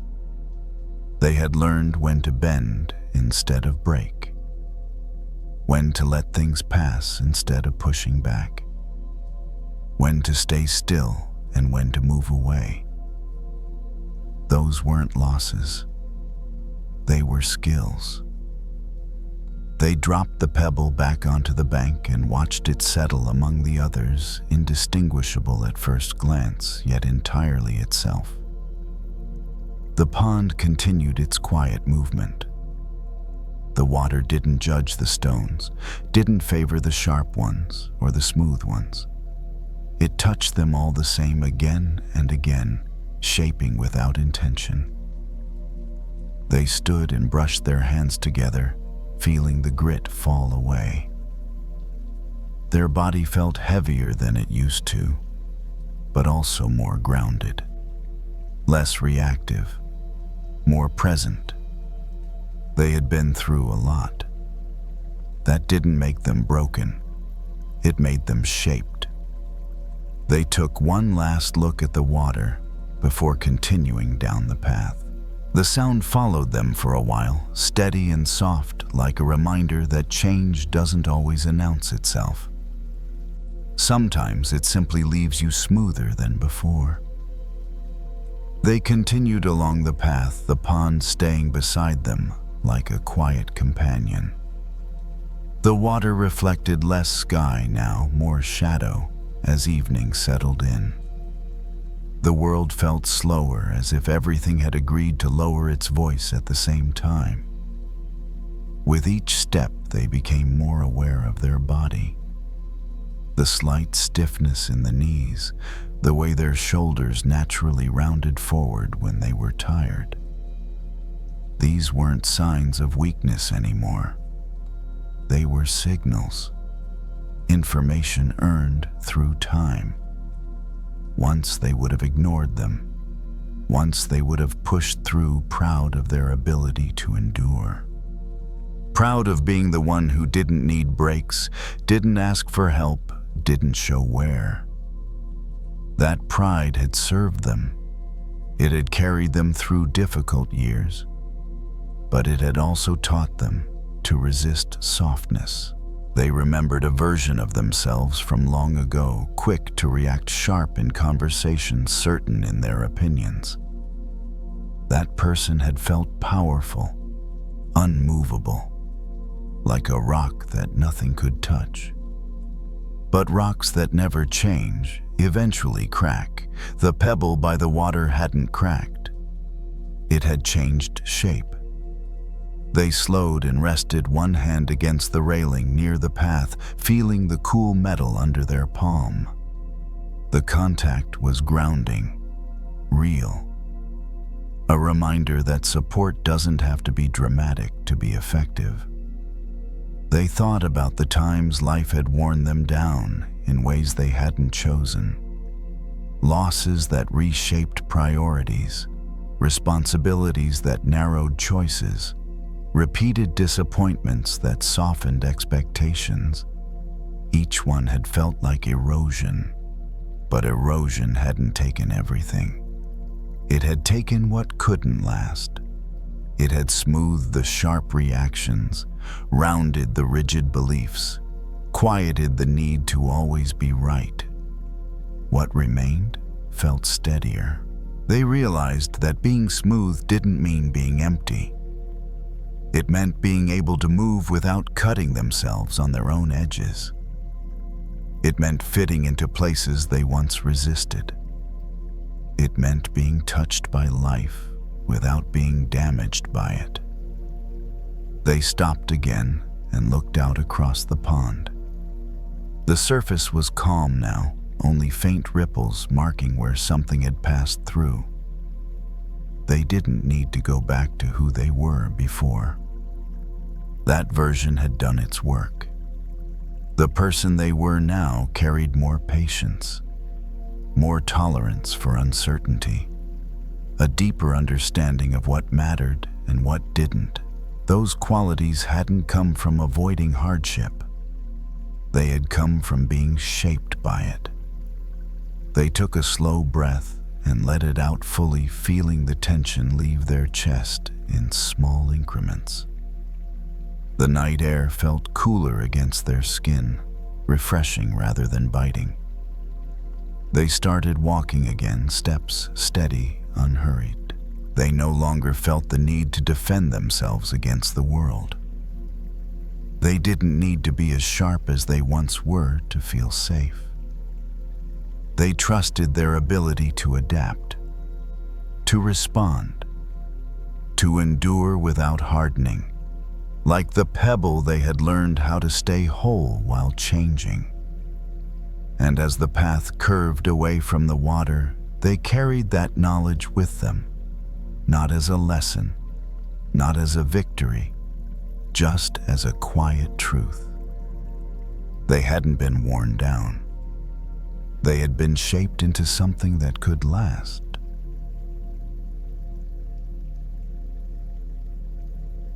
They didn't realize how harsh their inner voice was until the room got quiet. It was late. The bedroom was dim lit only by a small lamp on the nightstand. A ceiling fan turned overhead with a soft, steady whir, and the clock on the wall clicked in an unhurried rhythm as if time had nowhere else to be. They stood near the foot of the bed, pulling the comforter smooth with both hands. The gesture was simple, familiar, a small act of order at the end of a long day. And still the voice showed up. "You didn't do enough today. You should have handled that better. Why are you like this?" It wasn't loud. It never was. It sounded normal, almost responsible. Like it was trying to keep them sharp, keep them improving, keep them from falling behind. For years they had confused that voice with motivation. They folded a corner of the blanket, then adjusted it again, not because it needed it, but because their hands wanted something to do. Busy hands made it easier not to feel. The day had been ordinary on the surface. Work errands, a few messages, a couple of small disappointments. Nothing worth telling someone about, but inside it had been heavy. Heavy in the way that comes from carrying yourself all day, from keeping your face composed, from acting like everything is fine, even when you're tired of being the one who handles it. They turned off the lamp and sat on the edge of the bed. The darkness softened the room. Shapes blurred. The fan kept turning steady, dependable.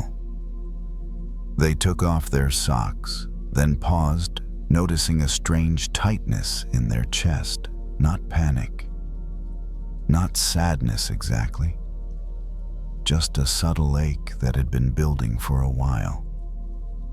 They lay back and stared at the ceiling.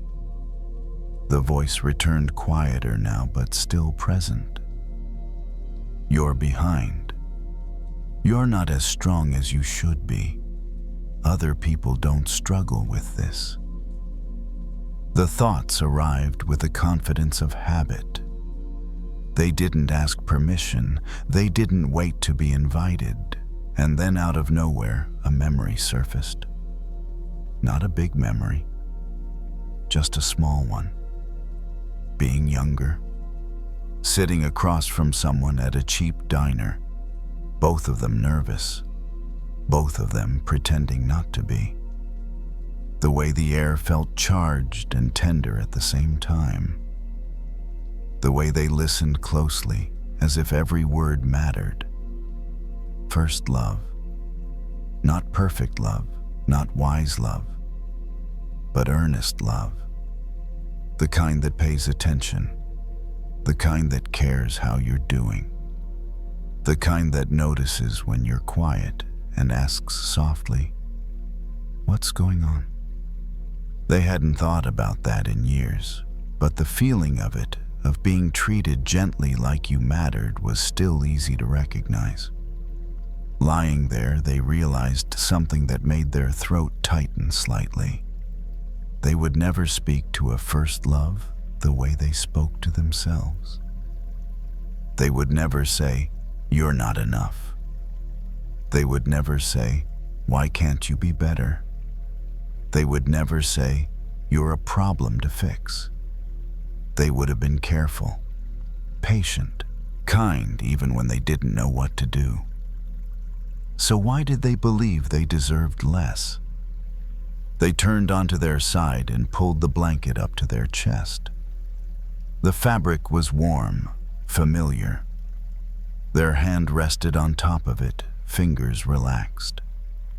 For a moment they tried something different. Not an affirmation, not a forced positive thought. Just a softer tone. "You had a long day." The sentence felt almost embarrassing, too gentle, too forgiving. The inner voice tried to fight back. "So what? Everyone has long days." But the softer voice stayed. "Yeah, and you're still allowed to be tired." The words weren't dramatic. They didn't solve anything. But they created a small opening, like cracking a window in a room that had been sealed shut for too long. They noticed their breathing shift almost immediately. The inhale deepened. The exhale lengthened. The body responded to kindness faster than the mind did. They placed a hand lightly over their chest, feeling the steady beat underneath. The warmth of their palm spread into the fabric of the blanket. It wasn't a big gesture, just a small sign of being on their own side. They stayed there listening to the fan, the clock, the quiet. And the harsh voice, for once, didn't have the whole room. They stayed awake a little longer than usual. Not because their mind was racing, but because something inside them was settling. Like snow falling after a long day of wind. Quiet, slow, almost unnoticeable unless you were paying attention. Their hand was still resting on their chest. The warmth there felt steady, reassuring in a way that didn't ask questions. The fan continued its soft rotation above the sound, blending with the rhythm of their breathing. They thought about how love begins. Not the kind that comes later, shaped by experience and caution, but the kind that comes first. The kind that listens closely, that leans in, that wants to understand, not correct. First, love doesn't arrive with advice. It arrives with curiosity. It doesn't say, "You should be different." It says, "Tell me more." Somewhere along the way, they had lost that tone with themselves, replaced it with urgency, with pressure, with the belief that kindness would make them weak or complacent. But lying here now, they could feel how wrong that had been. Harshness hadn't made them stronger. It had just made them tired. They remembered small moments from that early love. The way they noticed changes in each other.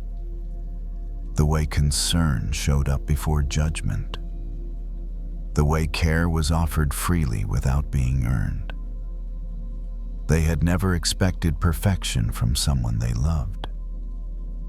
They had expected honesty, presence, effort.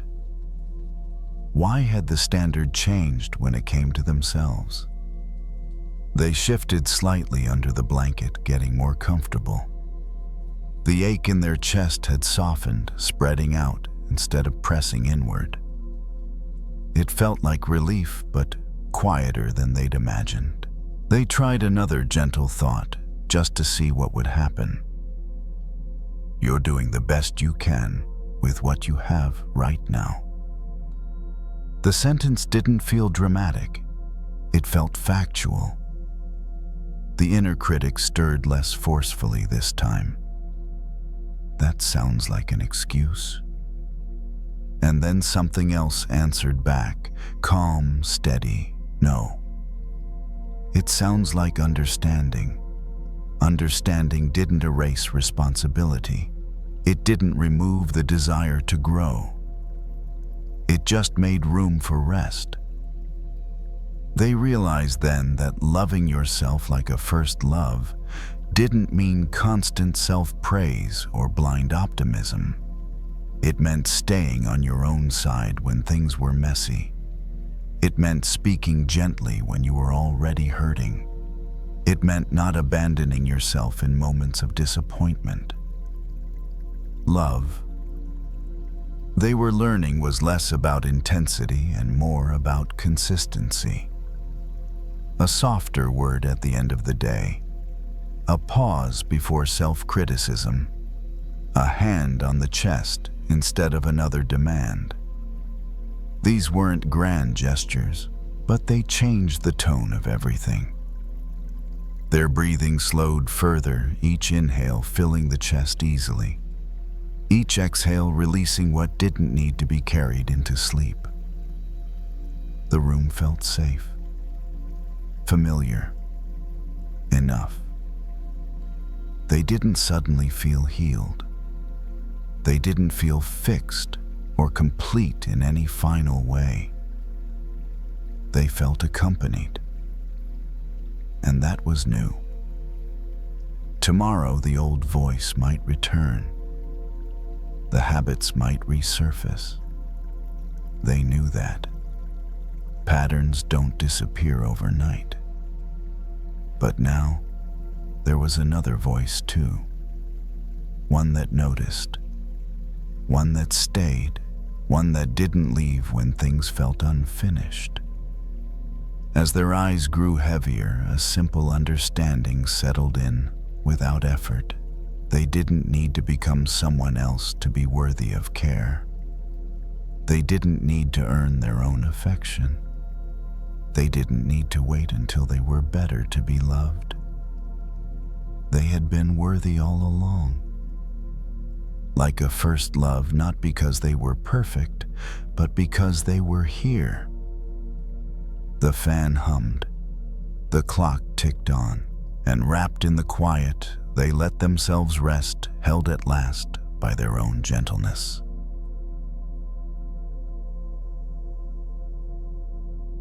There's a small park not far from where he lives. Nothing special. A short walking path, a couple of benches, a playground that's usually empty during the week. He ends up there one evening without planning to. Just a long day, a wrong turn, and the quiet felt easier than going straight home. He sits on a bench with a paper cup of coffee that's already gone lukewarm. The air smells like damp grass and old leaves. Somewhere behind him, a dog barks once and then settles. It's one of those in-between hours when people are heading home but haven't quite arrived yet. Across from the bench is a large tree. Thick trunk, wide branches. Not pretty in a dramatic way. No flowers, no bright color, just there. Its branches spread out unevenly, casting a wide patch of shade even though the sun is already dropping. He notices the tree because it looks in a strange way inefficient. The trunk bends slightly to one side. The branches don't grow straight up like they're supposed to. Some of them twist outward almost awkwardly. It doesn't look like the kind of tree you'd choose for lumber. Too crooked, too unpredictable. If someone were judging it by usefulness, they'd probably shake their head and move on. He thinks about how often he's felt exactly like that. At work, he's reliable but never impressive. He does his part, finishes his tasks, doesn't cause trouble. But he's not the one people point to when promotions come up. Not the one with bold ideas or sharp edges. Just steady, quiet, easy to overlook. He's been called nice more times than he can count. Helpful, dependable. And somehow those words have started to sound like polite ways of saying unnecessary. He breaks off a small piece of the coffee cup lid, rolling it between his fingers. The thought slips in uninvited, as thoughts often do. Maybe I should have been more something, louder, smarter, more driven, more useful. A couple walks past with a stroller. They slow down near the tree and stop. The woman shifts the stroller slightly so the baby is fully in the shade. The man leans against the trunk, stretching his back for a moment, eyes closed. Neither of them looks at the tree the way he did.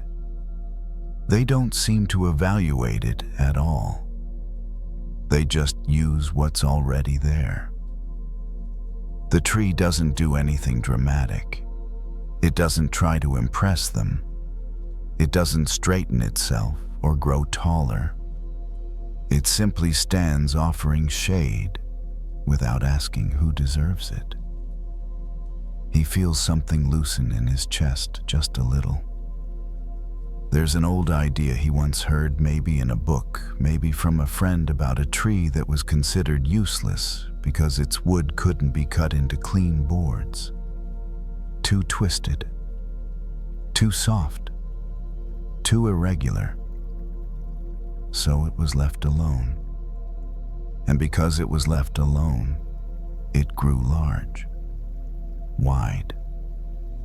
It lived long enough to become a place where people rested, talked, slept beneath its branches. Its uselessness was exactly what saved it. He hadn't thought about that story in years, but sitting here now, it feels closer than it ever did before. What if the parts of him that didn't fit neatly into expectations weren't flaws? What if being overlooked had quietly protected something in him? What if not being chosen again and again had given him space to grow in directions no one was measuring? A breeze moves through the branches above him. Leaves rustle, not loudly, just enough to be noticed if you're paying attention. The sound isn't trying to calm anyone. It's just happening. He realizes he's been holding his shoulders tight. He lets them drop. No big decision. No inner speech about self-acceptance. Just a physical release, like setting down a bag he forgot he was carrying. For so long he's believed that worth had to be proven.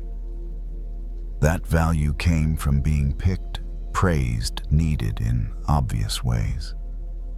That if he wasn't useful in the right way, something must be missing. But the tree hasn't earned its place here by trying harder. It hasn't added anything. It hasn't changed itself to match a plan. It simply grew according to its own shape. He watches the shadows stretch longer on the ground. The bench cools under him. The coffee cup is empty now, light in his hand. Maybe the problem was never that he lacked something. Maybe he's been carrying expectations that were never his to begin with. He stands up slowly, not because he's reached a conclusion, but because the moment feels finished. As he walks away, he doesn't look back at the tree. He doesn't need to. The shade remains doing what it's always done without asking to be called useful. He doesn't go home right away. Instead, he walks the long way around the park, following the path that loops past the playground and back toward the street. The ground is uneven, in places cracked from old roots pushing up through the pavement. He watches where he steps, not because it's dangerous, but because the habit feels familiar. Paying attention, staying slightly careful. Near the far end of the path, there's another bench, smaller, half hidden behind bushes. No one ever sits there. It's too far from the entrance, too close to the maintenance fence. Not useful. He smiles faintly at the thought. He sits anyway. From here he can see the tree again, but from a different angle. The bend in the trunk looks more pronounced from this side. One branch droops lower than the others, heavy with leaves. It's not symmetrical, not balanced in the way diagrams like to show. And yet it stands. He thinks about all the ways he's tried to straighten himself over the years. The times he spoke up in meetings, even when he didn't have much to say, just so no one would think he was passive. The jobs he took because they sounded impressive, not because they fit. The version of himself he presented on first dates smoother and more confident than he actually felt. None of it was fake exactly, just edited, useful but tiring. There's a quiet sadness in realizing how much energy it takes to keep sanding down your own edges. How often he's mistaken survival for self-improvement. How many things he's learned to carry that were never truly his. A maintenance worker passes by pushing a cart of tools. The wheels rattle briefly, then fade. The park settles back into its soft, ordinary sounds. Nothing is asking him to be better right now. Nothing is watching closely. That's when it lands not as a thought, but as a feeling. Heavy and gentle at the same time. He doesn't need to add anything. Not another skill, not another explanation, not another version of himself that fits more neatly into someone else's outline. The shape is already here. It always has been. What he's tired of is the extra weight, the labels, the quiet rules he's followed without remembering who set them. The belief that worth is something that arrives later after enough proof has been gathered. The tree doesn't carry proof. It doesn't defend its shape. It doesn't apologize for the way its branches grow. It doesn't compete with the smaller, straighter trees nearby. It simply takes up space season after season, offering what it can by being exactly what it is. He leans back against the bench and lets his head tilt up. The sky has shifted into that pale blue that only shows up for a short time in the evening. Not quite day, not yet night. A few clouds drift by thin and slow. He thinks about how often he's waited for permission to feel okay. Permission to rest. Permission to stop pushing. Permission to be enough without evidence. No one ever handed it to him. Maybe that permission was never something to receive. Maybe it was something to stop asking for. A child runs past chasing a ball, laughing, not looking where he's going. A parent calls out, not sharply, just enough to guide. Life moves around him in small, ordinary ways. No one pauses to evaluate whether he belongs on this bench in this park at this hour. Belonging, he realizes, doesn't always announce itself. Sometimes it's just the absence of resistance. He stands again, stretching his legs. His body feels different than it did earlier. Not lighter exactly, just less compressed. Like something inside has been allowed to take up its full width. As he heads toward the exit, he passes under the wide branches one last time. The shade is thinner now, the sun nearly gone, but it's still there. Still offered. Still unbothered by whether anyone notices. He pauses for a second, not to thank the tree or make a mental note or turn the moment into a lesson. Just to stand. Then he keeps walking. The park behind him grows quieter as he reaches the street. Headlights pass. A bus sighs at the corner. The world continues in its usual, imperfect rhythm. And somewhere between the bench and the sidewalk, something simple settles in.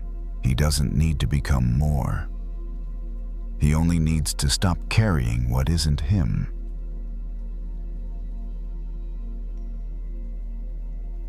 The blade looked sharp. At least that's how it appeared beneath the surface of the water, long, clean, perfectly defined.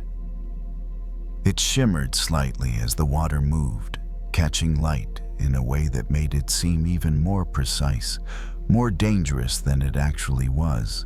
But it wasn't a blade at all. It was just a reflection. The person noticed it while standing over the bathtub, waiting for the water to warm.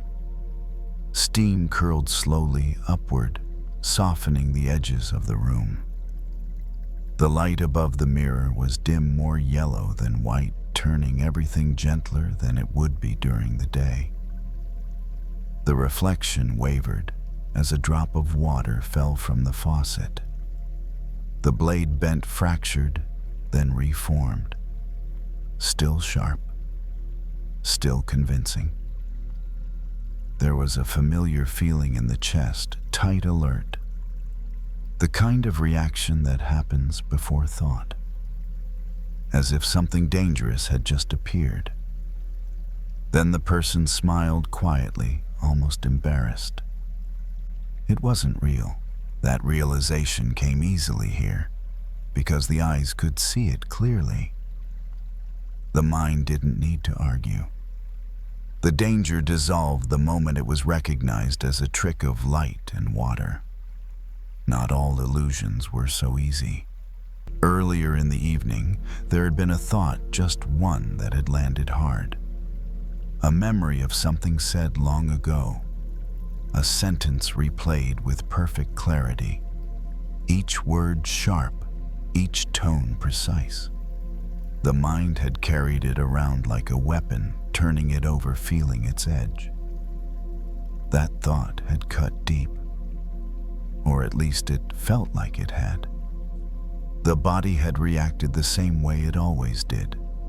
Shoulders tightened, jaw set, breath shortened.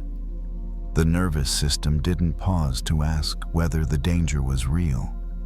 It only knew the sensation of threat. Standing there now, watching the false blade ripple in the water, something clicked. Thoughts can feel sharp without being able to cut. The water continued to move. The reflection shimmered again, dramatic and convincing. If you didn't know better, you might flinch. You might pull your hand back. You might treat the illusion like a real threat. The mind often does exactly that. It treats imagined harm like physical danger. It responds to words, memories, and predictions as if they could wound the present moment. It braces. It prepares. It tightens around the idea of being hurt again. The person reached a hand into the tub, disturbing the surface. The reflection shattered instantly, breaking into harmless fragments of light. No resistance, no injury, just water responding to touch. The blade was gone. The water felt warm now. The steam thickened, the room filled with quiet. The memory from earlier returned uninvited, but familiar. The same sentence, the same imagined tone, the same sharpness. It appeared fully formed, as if trying to prove it was real.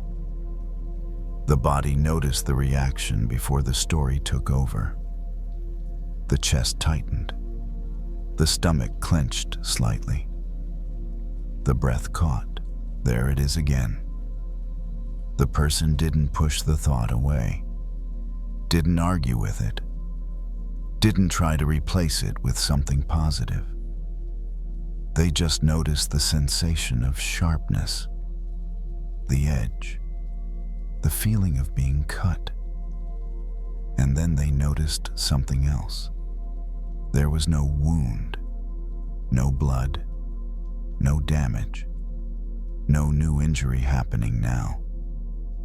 The pain was remembered, replayed, reflected, just like the blade in the water. This didn't mean the original experience hadn't mattered. Words can hurt. Moments can leave marks. But remembering a cut isn't the same as being cut again. The nervous system, however, doesn't always know that difference. It reacts to memory the same way it reacts to danger, unless something interrupts the pattern. The water reached its level. The faucet was turned off. Silence returned thick and gentle. The person sat on the edge of the tub, letting the steam wrap around them. The mirror fogged slowly. The sharpness of the reflection, real or imagined, lost its clarity. Another thought appeared softer than the last. What if this thought can't actually hurt me anymore? The mind hesitated. It didn't fully agree, but it didn't reject the idea either. The body exhaled long and slow without instruction.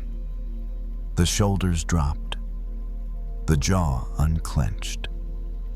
The thought remained, but its edge dulled, like a sword underwater, still visible, still shaped like danger, but unable to leave a scar. The person watched the water settle the surface, smoothing itself without effort. The illusion did not return.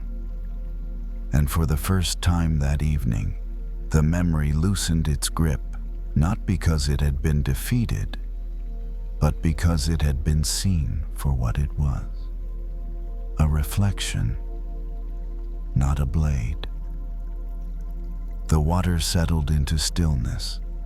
Steam continued to rise, but the surface itself grew calm, smooth enough to reflect the light again. This time, though, there was no blade. Just a soft shimmer, vague and harmless. The illusion had lost its shape. The person stayed seated on the edge of the tub, longer than necessary, hands resting loosely on their knees. The warmth reached the skin, seeped into muscle, loosened places that had been tight without being noticed. The room felt smaller in a good way, contained safe ordinary. The memory returned again, as memories do. Same words, same voice, same moment in time. But something was different now. The thought arrived without the same jolt. The body noticed it registered a faint echo of tension, then realized there was nothing to brace against. No impact followed. No new pain landed. It felt like holding a prop sword on a stage set, convincing from a distance, weightless up close. This was subtle work, easy to miss. The mind liked clearer victories, sharper conclusions. But this shift didn't announce itself. It happened quietly in the space between noticing and reacting. The person leaned back slightly, letting the palms press into the cool porcelain. The contrast with the warm air was grounding. Real. Present. Not a memory. Thoughts continued to pass through awareness, some sharp, some dull, some barely formed. But they moved differently now. They came and went, instead of circling like ripples, spreading out instead of cutting in. There was an understanding forming, not as an idea, but as a felt truth. Thoughts don't wound on their own. They only hurt when they're mistaken for weapons. The mind had spent years treating certain memories like blades, dangerous, loaded, capable of causing harm just by appearing. It had learned to flinch, to tighten, to defend. Those reactions had once made sense. They had protected something tender. But protection can turn into habit, and habit can outlive the danger it was built for. The person thought of all the times they'd replayed old moments, sharpening them with attention, adding meaning, adding weight. Each replay had remembered the pain, but forgotten the context, forgotten that the moment was over, forgotten that the cut had already healed. The water lapped gently against the sides of the tub as the person shifted position. The sound was soft, rhythmic, unthreatening. Another thought surfaced. If this can't cut me now, I don't have to fight it. That felt important. Not fighting didn't mean approving. It didn't mean agreeing with what had been said or done in the past. It just meant recognizing that the danger had passed, that the blade was no longer in motion, that what remained was a reflection visible, but not lethal. The person stood up slowly and tested the water with a foot. Warm, steady, safe. They stepped in and lowered themselves into the tub, letting the water rise around them. As the body settled, the thoughts continued to soften. Not disappear, soften. Their edges blurred like ink left in the rain. The mind noticed the sensation of water on skin, the rise and fall of breath, the sound of air moving through steam. Attention had somewhere else to rest now. There was no effort to push the memory away, no attempt to replace it with something better. It simply drifted to the side, no longer center stage. The sword stayed in the water only as long as it was believed to be sharp. Once seen clearly, it had nothing left to do. The person leaned their head back against the tub and closed their eyes. Muscles relaxed fully now. The nervous system, no longer bracing for an invisible strike, began to stand down. The moment felt complete without needing to be explained. Not every painful thought needs to be solved. Not every memory needs to be healed tonight. Some only need to be seen accurately, as reflections, as echoes, as shapes that look dangerous but can't actually wound the present. The water held the body gently. The room stayed quiet. The night moved on without interference. And somewhere between one breath and the next, the mind stopped sharpening old blades. It let them rest in the water, harmless, still, unable to leave a scar.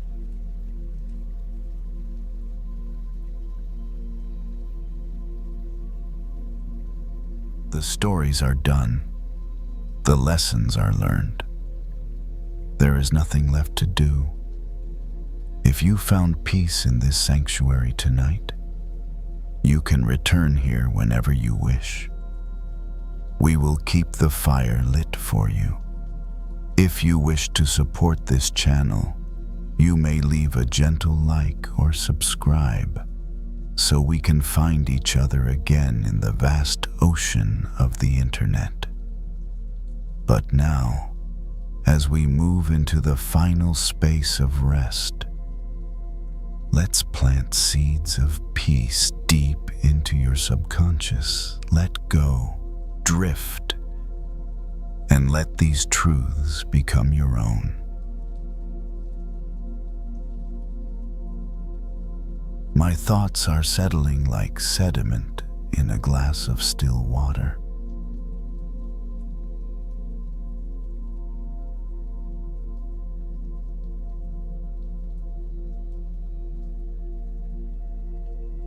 go of all ripples. The surface of my mind is becoming glass.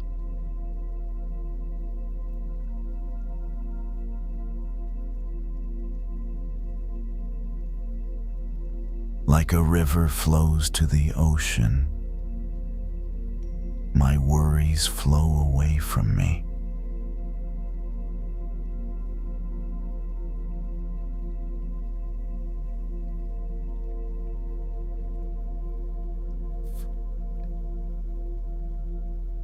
Obstacles without resistance.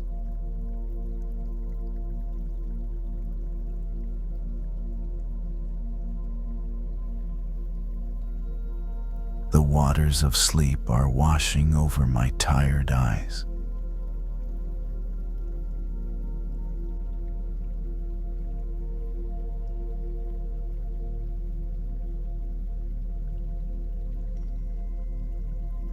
Floating in a sea of tranquility, weightless and free.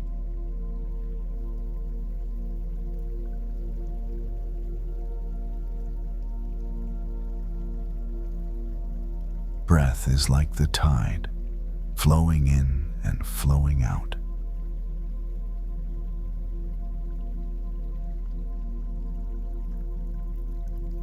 Deep below the surface waves, my inner ocean is silent.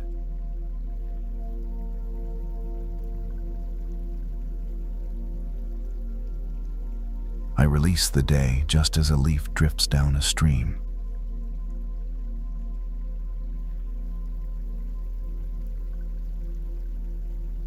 Cool, healing water soothes my nervous system.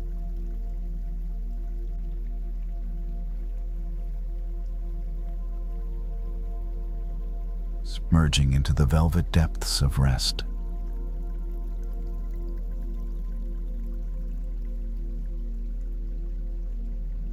There is no need to swim.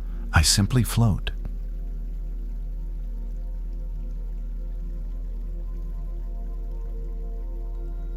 The rain of relaxation washes away the dust of the day.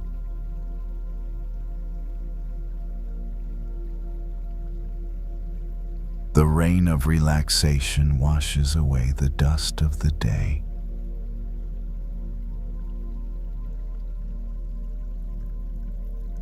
The rain of relaxation washes away the dust of the day.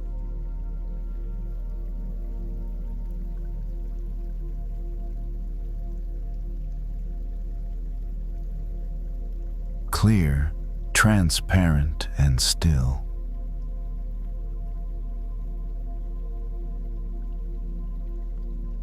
I am clear, transparent, and still.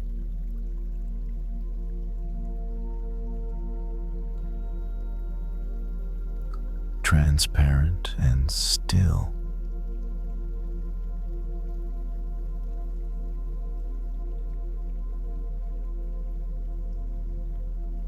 My emotions are water, and I allow them to flow through me.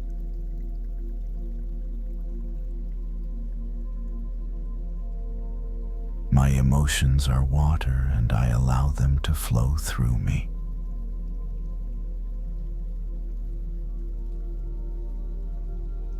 My emotions are water, and I allow them to flow through me.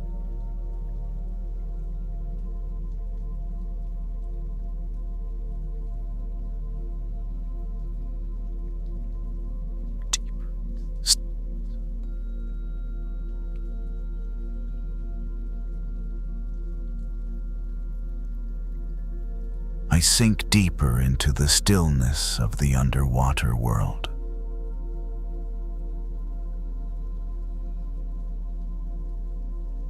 Sink deeper into the stillness of the underwater world.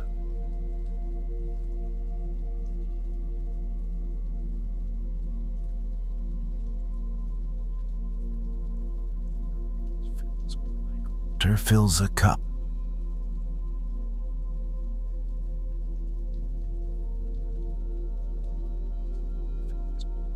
Water fills a cup.